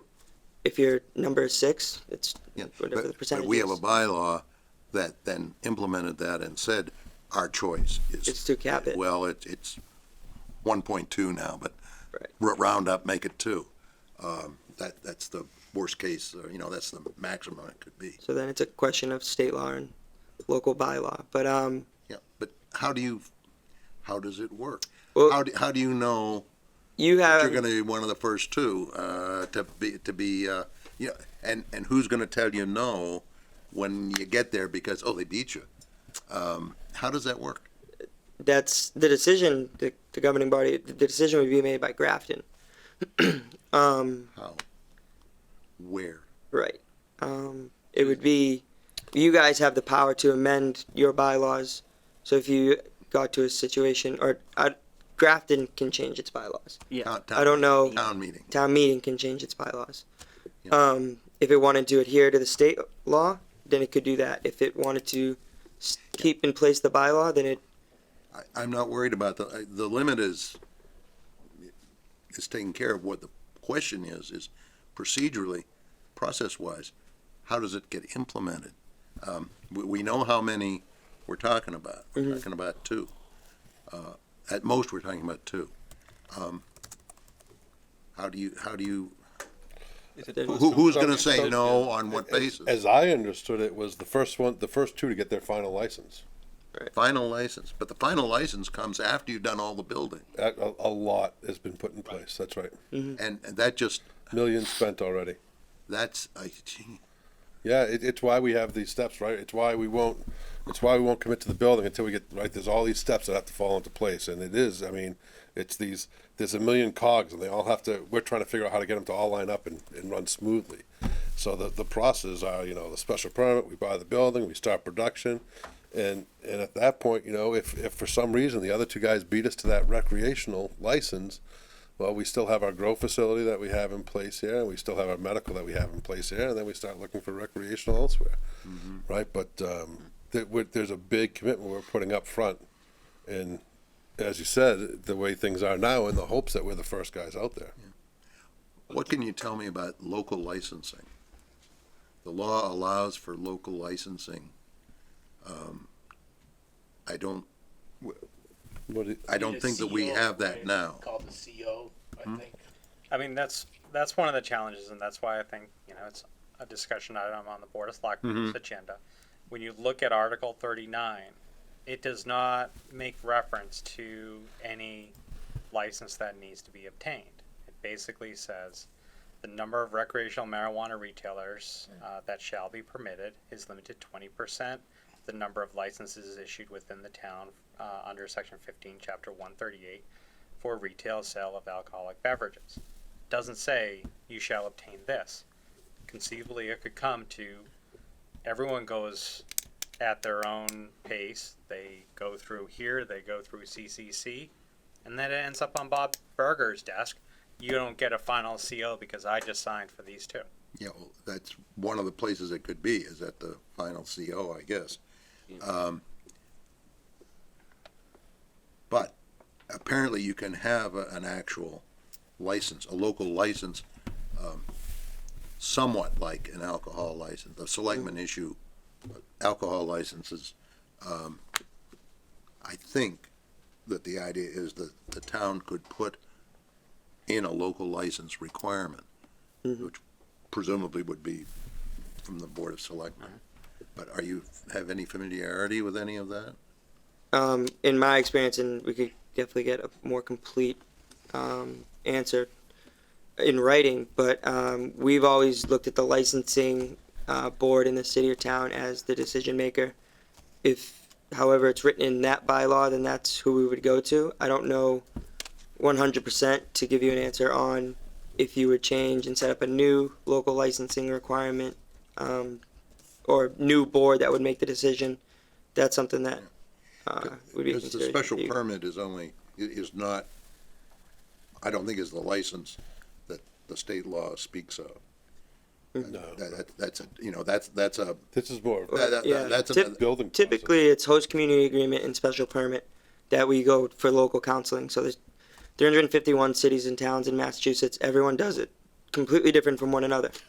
And so we've seen host community agreement, then special permit. We've seen special permit, then host community agreement. We've seen host community agreement, CCC application, special permit. Different processes, different things of that nature. It all depends on how the city and town decides to do it.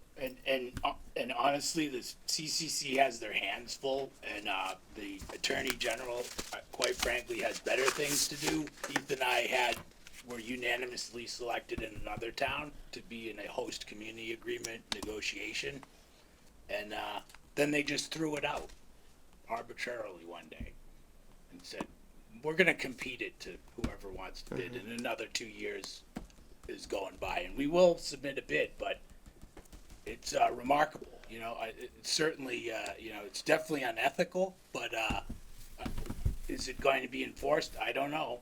I don't think so. I think the state has bigger fish to fry. So, Grafton certainly leaned forward and here's host agreements, let's go. Where's my... You guys were excited as we were. Tim called me the other day and he said, I can't find the host agreement. Nobody's here in the office, and the auditor's here to ask me how much money we're going to get in the town. And I sent him a copy. Here's the copy, Tim, I can't wait to give you this money, right? So, but what's the unintended consequence, right? That you have three. Yeah. And you It's didn't also, really want three. I see that when we got involved, things were, no one in town really kind of knew where things were, at least from where my perspective was. And we came in and we were given a lot of great insight, and we did our homework, we did some research, we had our real estate guys come in, we picked a great spot, and we proceeded forward. And then all the excitement started back up, right? And now all of a sudden, people are rushing back through the door. It's ironic, but we continually rush. On your question, Rob, like I'm hoping to get more insight based when I watch the select board meeting tomorrow, because I know when I see that discussion item about marijuana establishments on the agenda, I asked the chair, Ed Prisby, what that was about specifically, because it could be any number of things. About this. And his answer to me was basically, I'm going to kind of quote him here, that we've gotten questions about the process for licensing and number of establishments that we are allowing. I wanted to talk about where we are with all this. So, I don't know what the actual details will be, but that's... You see the possibility, you suggested that, or you may have suggested, or you might get from what you said, that the special permit process is really where that decision is getting made. And if it is, we need to know. And what criteria apply and all of that sort of thing. Will we deny the third special permit because there are two out there? Sometimes permits get issued and not implemented. And I mean, quite honestly, we could approve it. They could take forever to go through CCC. Exactly. Well, and somebody else might come sooner. Right. And now you're not allowing, these people aren't using their permit. Somebody else is ready to use it. There's so many things my head that can hurts. go wrong, Yeah, right? so- There's so many things that can go wrong. We won't sit on anything, rest assured. Yeah, no, I know, but But I understand your point wholeheartedly. you guys notwithstanding, we got to think about the Absolutely. process, Yeah. what we're dealing with. It'll- So yes, I know the selectmen are talking about it tomorrow night. Okay. I asked Ed about it. Mhm. Actually, I asked Ed before all that surfaced, and I never got an answer back. I guess I remember talking about it the last time we were here. that's what happens with Ed. If he doesn't know the answer, we'll go get it before he answers. That's good. So anyway, that's tomorrow night is going to Tomorrow be night. Yes. interesting in our spare time. I have one question. Sure, go. I think I got my list. So where are you? I got two questions. Where are you with the CCC process now? Are you guys close? Now? Applications are submitted, so we have our applications submitted for process, cultivation, and retail. And how Medical, long we're still ago? working on. Right. And how long ago was that? 2 months? August. Right. Yeah. So the CCC. Host agreement, well, as soon as we got the host agreement, sorry. Right. The CCC, the application process is going a little bit slower than the state probably intended it to, which is expected. It's a brand new industry. They're vetting thousands of applications a day. In our office specifically, we've noticed that for your first answer, it's taking about 6-ish months on the faster side. They're moving their headquarters to Worcester. They're hiring up. They are getting faster. They're improving their review process. But just like anything else that's brand new, it takes time to flesh out. And I think they're doing everything they can to You improve said the the timeline. first answer is 6 months. Yes. If no priority status, which is a whole other thing that doesn't apply here, but it's oddly fascinating. But, That's they the get best case. rejected sometimes, and ours doesn't because we've hired the best team Right. to put So- this application together, and they do get rejected, and we expect ours to not. Right. So they'll come back, they'll answer when they answer, and they'll send back an RFQ, request for more information, request for more RFI. I'm getting them confused throughout the whole state. We'll quickly answer that. Once they deem our application complete, they have 90 days to grant us provisional certificate or deny our application. We've seen them use all 90 days. We've seen them use not all 90 days. We're not really 100% sure. We haven't cracked the code completely on how the process goes, but they're doing their best. They're pushing through and they're reviewing applications the best they can. And are these? My second question was: are these licenses perpetual, or do they have a time limit? 2 years. Annually, they're renewed every year. Annual. Okay. Every year they're renewed. They're renewed every year, Mhm. but like liquor licenses are considered as carrying value. I don't understand how that works, but it does. Yeah. You get a liquor license and you can sell it. Or pledge it, I don't know what you know. Sure. A medallion. So it has Yeah, like a value. medallion. And the town had an issue with a liquor license that they wanted to deny renewal, and, it's not an easy thing to do. Well, we're just starting to, adult use is probably a little bit more than a year old. We're just starting to do renewal application processes, and it's just as difficult as the initial application. There's a lot of checks. They want to see where you are with all your there's certain plans, diversity plan for positive impact, that they're asking for. What did you set out to do? Did you accomplish it? What's going to be your corrective action plan to make sure that you set new goals, to make sure that you obtain what you initially wrote out? That's just that part of the plan, or that part of the renewal. That the rest of the application follows suit with how detailed they are in checking the boxes. Yeah, it's not just going down and renewing your registration. It's a big deal, and that's why our plan has a lot of things about, hyper compliance, because every year we need to compete again and make sure we get that and protect that Whole new world. status with the The state. whole new world, it really is. 100%. More questions up here, because we have some public that might wanna, is there anyone who wants to make? Also, I believe their traffic consultant is here. Oh. If you wanted to hear at least an overview. Sure. She wrote a great report. Why not? The podium is yours. It sounds like this may not be your hugest concern, so I'll keep it relatively brief. We did look at the site location proposed from access, circulation, and safety perspectives. We wanted to make sure that people could get to and from the site without impacting the adjacent roadway network in any major way. We basically consider Centennial Drive at Centec Park Pine Road the primary driveway, since there's limited traffic along Centennial Drive itself and minimal impact that would occur there. So we did a speed study along Centec and found that the speeds are relatively high. There is no posted speed limit out there right now, so we assumed a de facto speed of 30 miles per hour, and people are generally traveling quite a bit higher at like 38 to 40. So we did a site distance review from that intersection using a proposed design speed of 40 miles per hour. There is still adequate stopping sight distance, but we did recommend at the end of the report that if you put a posted speed limit out there, it may help lower the speeds a little bit. Though there is adequate sight distance at our particular intersection, it is a rather curvy road, so it may assist with some of the other driveways along there. Crash data was reviewed for the latest 3-year period along Westboro Road and Centec Boulevard and Pine Road. 11 total incidents over 3 years, only 1 injury.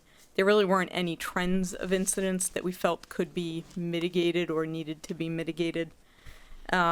We did traffic counts based on the hours of operation that were originally proposed. We looked at the weekday commuter PM peak as well as the Saturday midday peak to try to see what impacts the build out of the proposed site may have.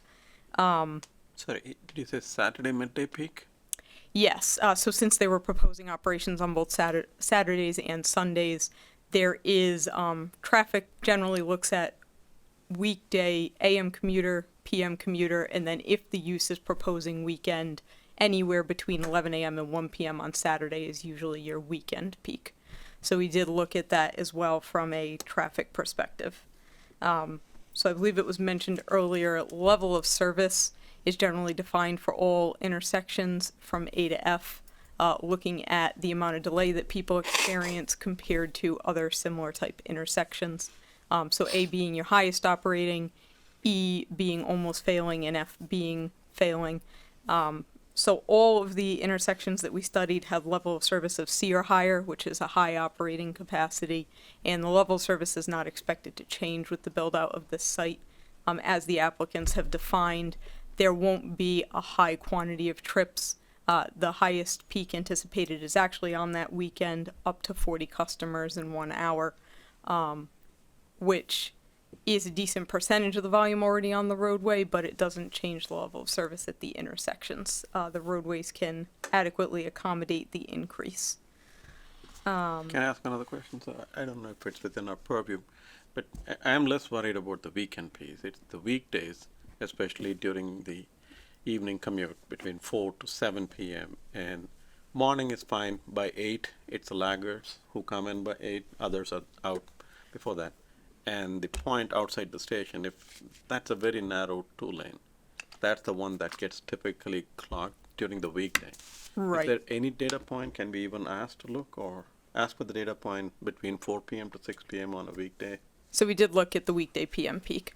So the level of service is still a C or higher, approaching Westboro Road and turning left onto Westboro Road at that intersection. We had a change in delay of less than a second. So the trips being generated by this use will not exacerbate that much. It's basically what is already there coming to and from the MBTA station is the amount of congestion you're going to see. It's not really exacerbated to any extent, if that makes sense. We did notice, we also did the traffic study for Nature's Remedy a couple years back, and they were proposing hours 8 a.m. to 8 p.m., so we looked at the AM peak and the PM peak, and there is actually more backup associated with the MBTA station during the AM peak. So this site, if it opens at 10 or even a little bit earlier at 9 for the medicinal use, should fall outside of that 7 to 9 AM peak hour. Yeah. I thought this was 8 to 8. Yeah, that's the bylaw. That's the, I think that's what the bylaw states. That's the current bylaw. The unamended bylaw. So I think that's an overview of everything we assessed. Like I said, the only one recommendation that the report had was that you could add a posted speed limit along Centec Boulevard Pine, and it would help lower the speeds there.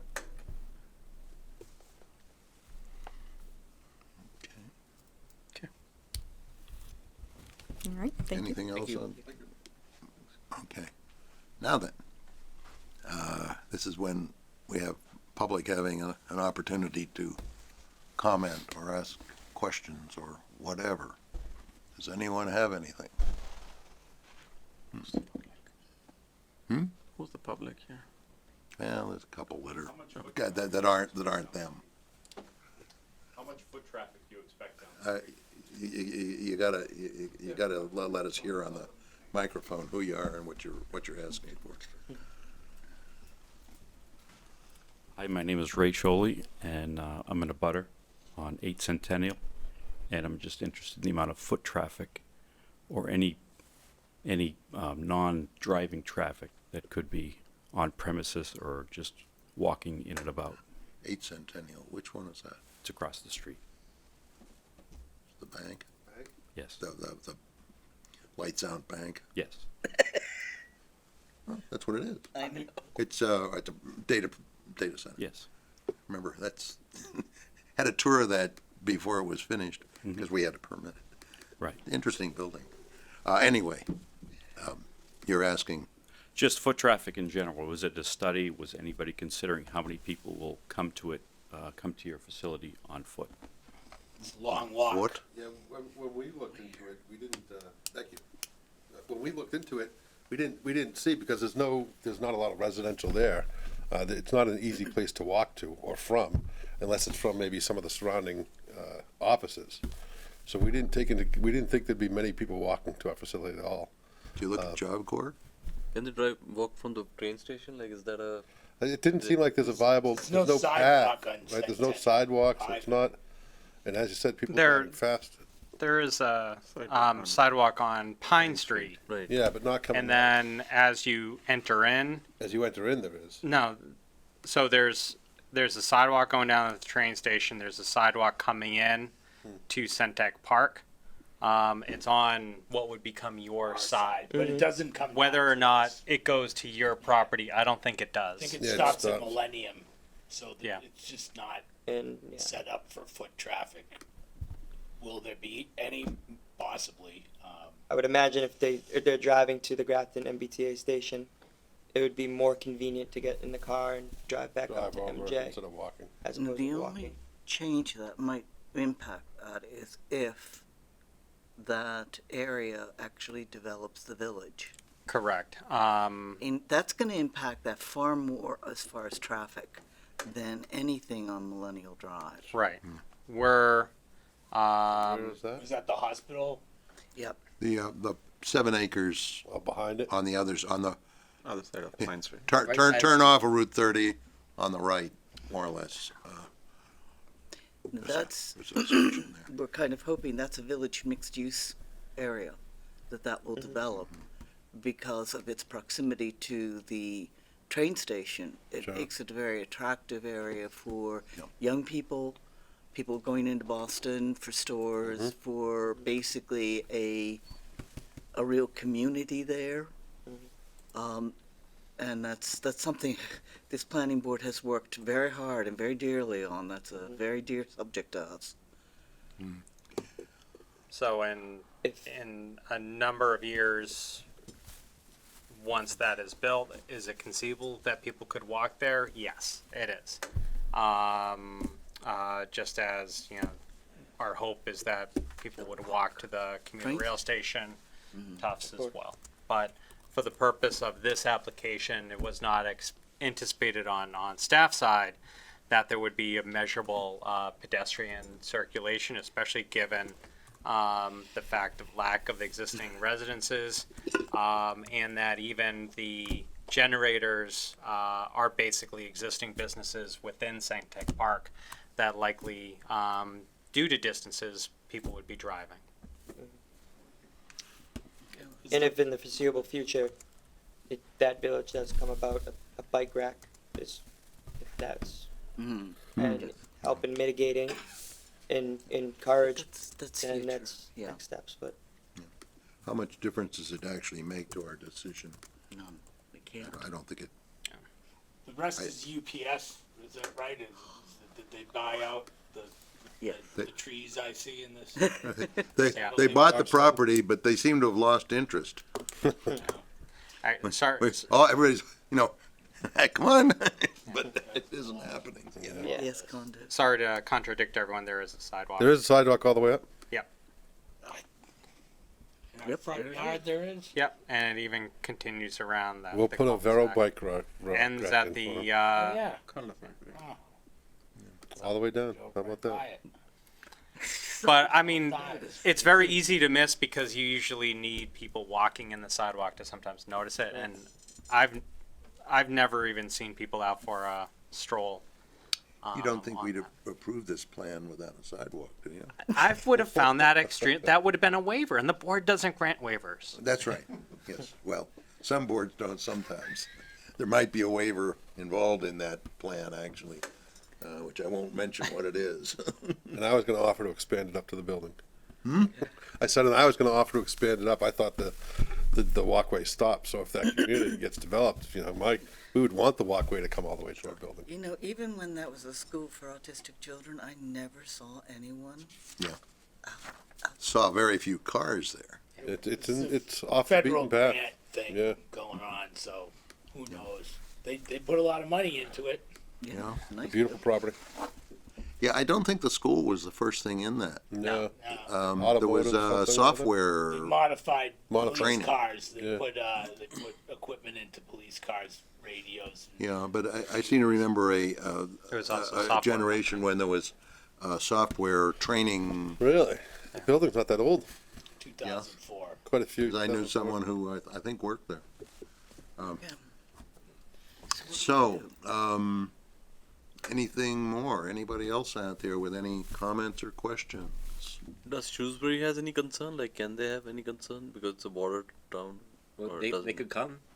They're welcome to come or file written comments up until we close the hearing. They already have on Route 20 that they permitted. Yeah, It's and they've not been trying to built get yet. that to where they can actually open it. Yeah.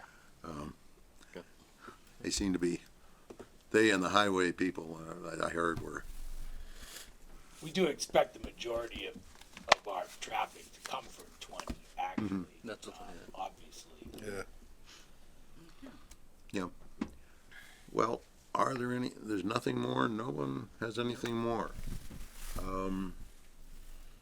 Do we need any more information? It becomes a question as far as if there's anything that the board wants to receive from the applicant. Like I said, we're able to condition submission of additional documents once they've moved through a little bit more prior to issuance of building permits and stuff like that.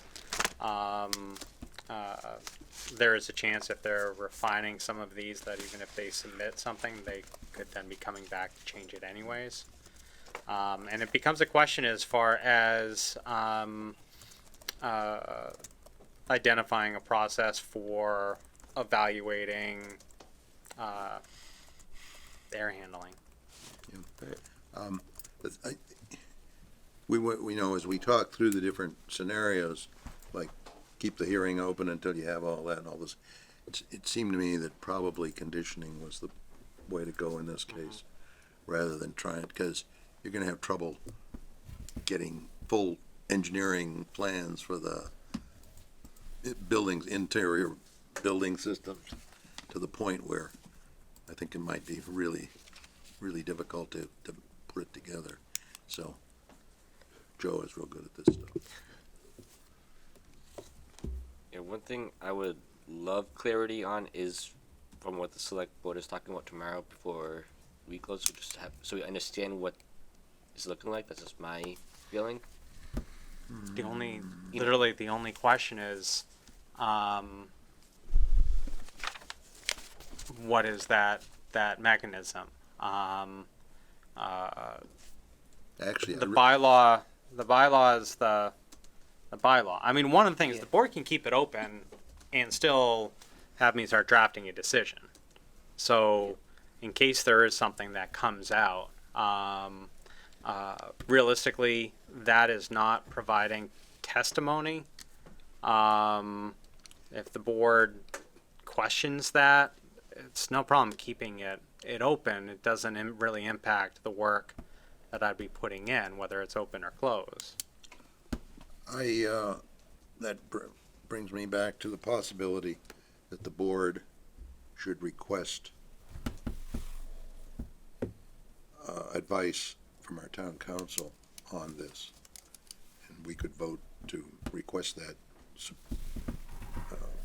advice. And maybe we could do that while you start working on a decision. And keep the hearing open in case something comes down to what the selectmen say and what the council says that creates an issue that we need to talk about. As long as we keep the hearing open, we're still able to talk about it. But we've more than once closed the hearing and had the decision ready to go. I mean, just to let you know, if your question was to ask town council for legal opinion dealing with how the planning board's decision should address Article 39 and or condition it, that's a legal opinion. That is not testimony. Yeah, no. And the no, board can talk about that in deliberation. My question is, what is the process that will be followed to pursuant to 39? And that's where I want you to know, I totally agree. Where I disagree is whether or not that's considered testimony. Yeah, That's a legal opinion. But my point is, if you keep the hearing open, then if we get something that's an issue, we can have some more dialogue, can have some more testimony, more discussion. If they come back with something that's a problem and the hearing is closed, it's much more difficult to then work on it here. I would say the opinion itself is from council or select board is not testimony, and I would agree there. But the applicant may have an issue with what is said, and that could, like Bob was saying, have more testimony involved. Like I said, I don't have an issue. I literally, no matter what comes out of that process, I don't see how it's going to impact drafting the decision in a way that they can provide documentation or testimony on how to handle it. I have a question. Yep. If on the approval, doesn't it still remain open for another 21 days or 20-something days? That's the appeal period. Meaning, So the it's board different approves the being- decision, file it with the town clerk. You say, we don't like that. We're appealing the decision. Okay, Or if so the it doesn't- board denied it, or if we approved it and an abutter appealing it. So it doesn't That's stay in the that open 21 state? days. It doesn't stay in that open state like, No. No. When they say move to close the hearing and yeah, say then yes, it's closed. the record is closed, except possibly for, a formal, opinion. Sure. Not, well, okay. Yep. Procedurally, I just prefer to have the chance to get input on this, because it's been suggested that the gatekeeper on the two ends up being us. I don't think so. No, I don't, I hope I not. think it ends up being Mr. Berger. And issuing you could COs. very easily be right, but I'd like us to know that, or I'd like us to have done our best to find out. Yeah, we could still keep the hearing open, have the draft decision, close it first thing next meeting, and then vote on the decision. Yeah, no, You know, that, exactly. well, we'll vote on the decision as soon as we see, Exactly. see the advice.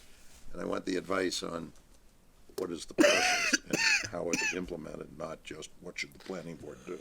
So your question is how is the limitation of marijuana establishments going to be implemented? So what I'll do is Oh, I'll- and what role does the planning board have in that? okay. I'll write that up so that at least the request is in. So at least the Board of Selectmen's office, Select Board's office, has that as a formal legal opinion request, so that can also hopefully come up in that discussion, because I don't view it as a legal, it's not a legal case of fact. It's basically town council saying, here's a way you can handle it. And it's up to the Board of Selectmen to identify how they want to handle it. No, Because it's a little less than clear on who is the gatekeeper. I think she needs to tell us how is it, how will it be implemented, and who will be the gatekeeper. I'm surprised that this hasn't come up anywhere. I kind of get It's- it on the unknowns, and the question that comes to my mind as soon as that, I mean, I understand completely your thought process, and then as you're contemplating all these things, I wonder, how would that change your decision as a board? If we're the gatekeeper, we got to think about gatekeeping. Up in Worcester, they, somebody, I'm not sure who, the city manager or somebody decides who's going to get the license or who's going to get the permissions. And they decide that, and they pick and they choose. And they're going to choose some more. They have a few more left to give, according to the Telegram and Gazette, which is So would that source of change your information. process? So would that change your process as a board? Yeah, it might. Sorry. We're in a John Allen, Economic Development Specialist. May I make a suggestion? Please. Everybody we've talked to, we've told them it's the first ones through the process Which process? of getting the certificate of occupancy. So, given that everybody is under the impression that it's the first ones through the system, if they don't get through the system first and they're blocked, that's something that we'd have to address at that time. But given that this company is the first one going through the process, and there's nobody else in a position where they can outpace them at their current state, I think it probably makes sense to let them go through and address that when we have the second one or third one potentially coming through. Well, I think maybe I'm the only one who's concerned with it, but I'm the one who thinks ahead of the consequences to the future. And I look at, say, one of the towns out west of Worcester that's had a little problem with marijuana permits, and they have boards suing each other over who who has what say so and who's right and who's wrong. It'd be better for our boards and our council and everybody to be together and not find ourselves a year from now getting sued or having some sort of a big problem without having done our best to understand what we're getting into.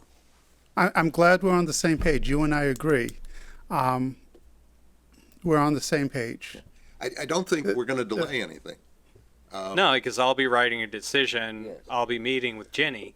My concern is 3 weeks go by. It's identified that this is a longer process that needs to be Yeah, well, then we'll further see at that time. described, We'll see at that time. and that it has no impact on a decision.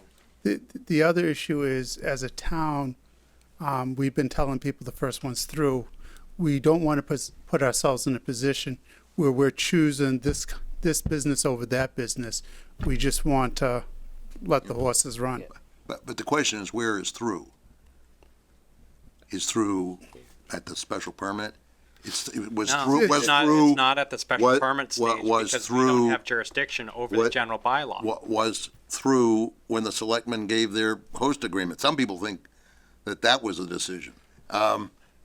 You can make an argument for every step in the process down to the final CCC I think approval. I think that's really the question is, what is the stopping point? What is the place where the decision is actually made as to who comes into this town? And that is, was it when the selectmen did the host agreement? Is it the planning board's decision on a special permit? Or is there a point further down? And if so, how is that defined? And we don't have that yet. This is the first time through. I'm afraid The only that Joe's thing right. is, it is not the planning board. It is not the special permit. We are dealing with special conditions around a use as defined. We do not have jurisdiction over the zoning of the general bylaw. That's a executive function that's either through building or the select board.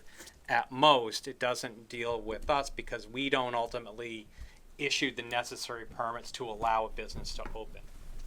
It's a question as far as what we would be conditioning that then has an impact on that. It's not gonna delay a decision for these folks. Correct. To do what I'm asking for. No. So, I think Yeah. we don't need to fight too much about it. Hopefully the selectmen will be discussing that tomorrow night. And hopefully with Ginny and with the selectmen, they will come up with some sort of a game plan. Well.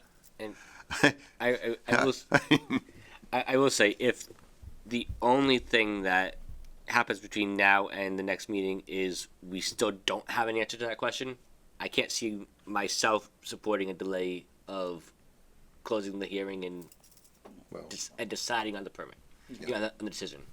But Let's see when we get but there. I'd rather keep the hearing open in case there is something that comes up with this. Yeah, and do you want a formal vote to request the advice? Really only if the board wants to. I mean, there's consensus as far as the request, so it's pretty straightforward. Okay. I don't view that there needs to be. Okay. So, anything else? Anything else? Do you want to request a continuation of the hearing until whenever it is, November 26th, 25th, 25th. 20. Why does that say 6? Oh, or maybe that was a date for something else. Hope. Anyway, whatever. The Monday. Monday, 3 Thanksgiving. weeks from now. Yes. Where we would get our decision, or Well, it would be continued to. We'll continue the public hearing.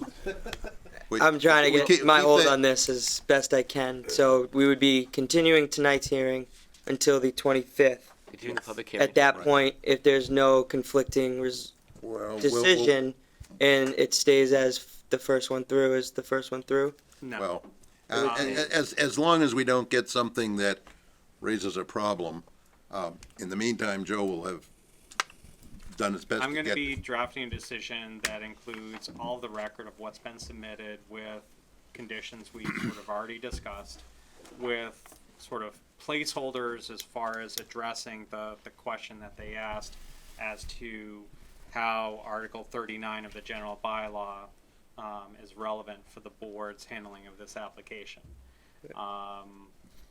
So I'll be working on a decision. So we will either have an opinion from council identifying what that is, or what the next steps are for the town to have that answer, if it's not something that is easily obtainable or.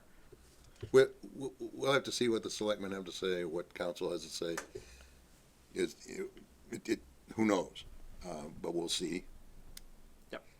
Actually, if we find out what they say before then, you'll know too. Hopefully they'll know too. But Can I ask a question again? Sure. So, if you close the hearing now, what's the impact? We still need the legal, we can still ask for Right, the legal right. counsel. But if we need to talk to them some more about where something that we get takes us. Based on potentially. legal Yeah, counsel, right? it doesn't change the timeline for their decision. Because either way, we'll get to a decision at the same point in time.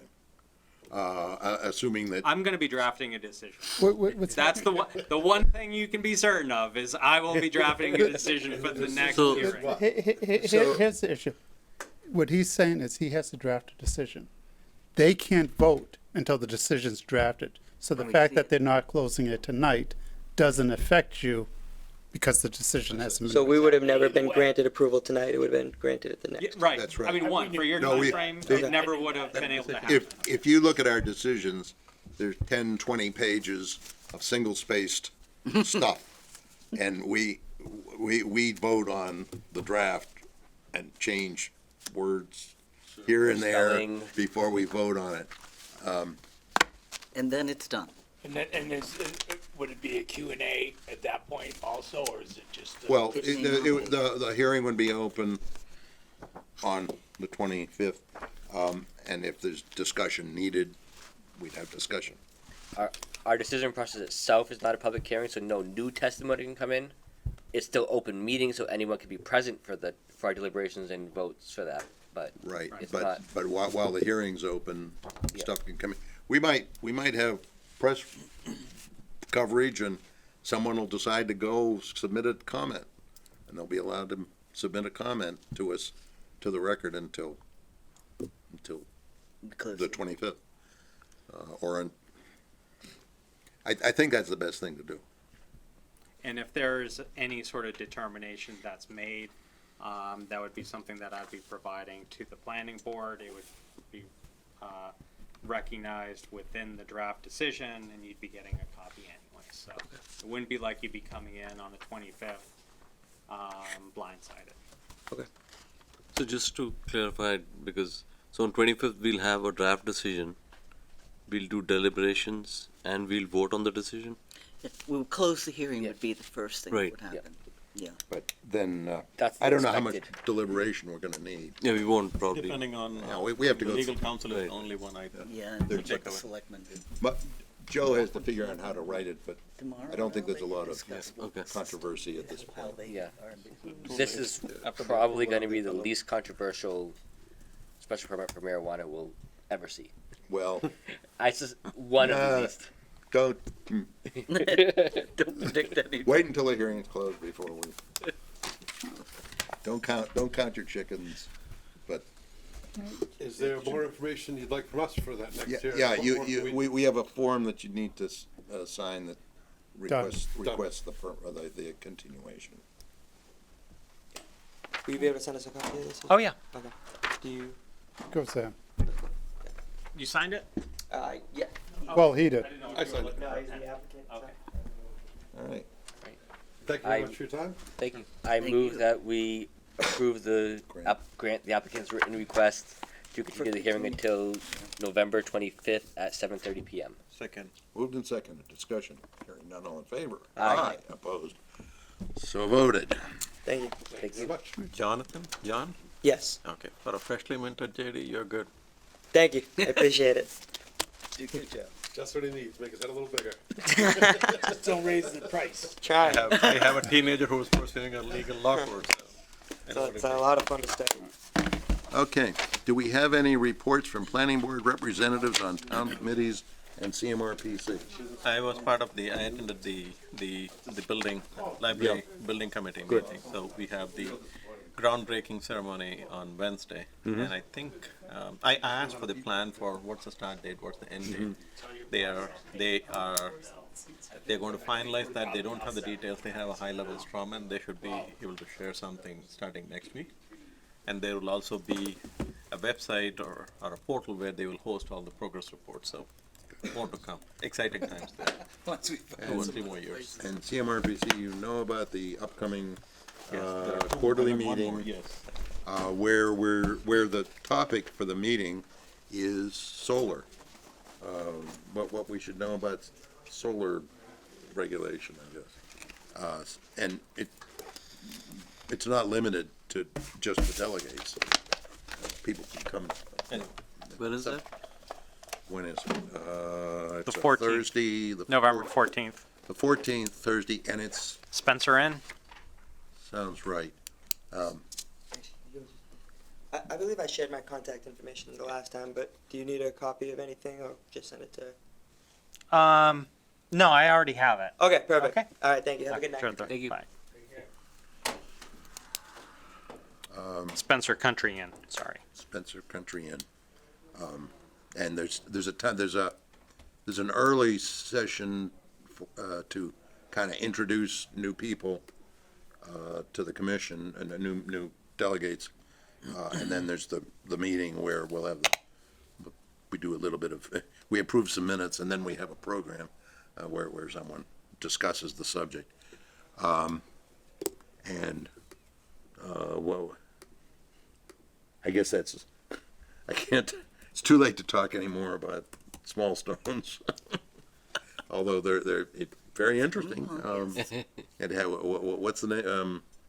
Bollywood. There's a in the week following.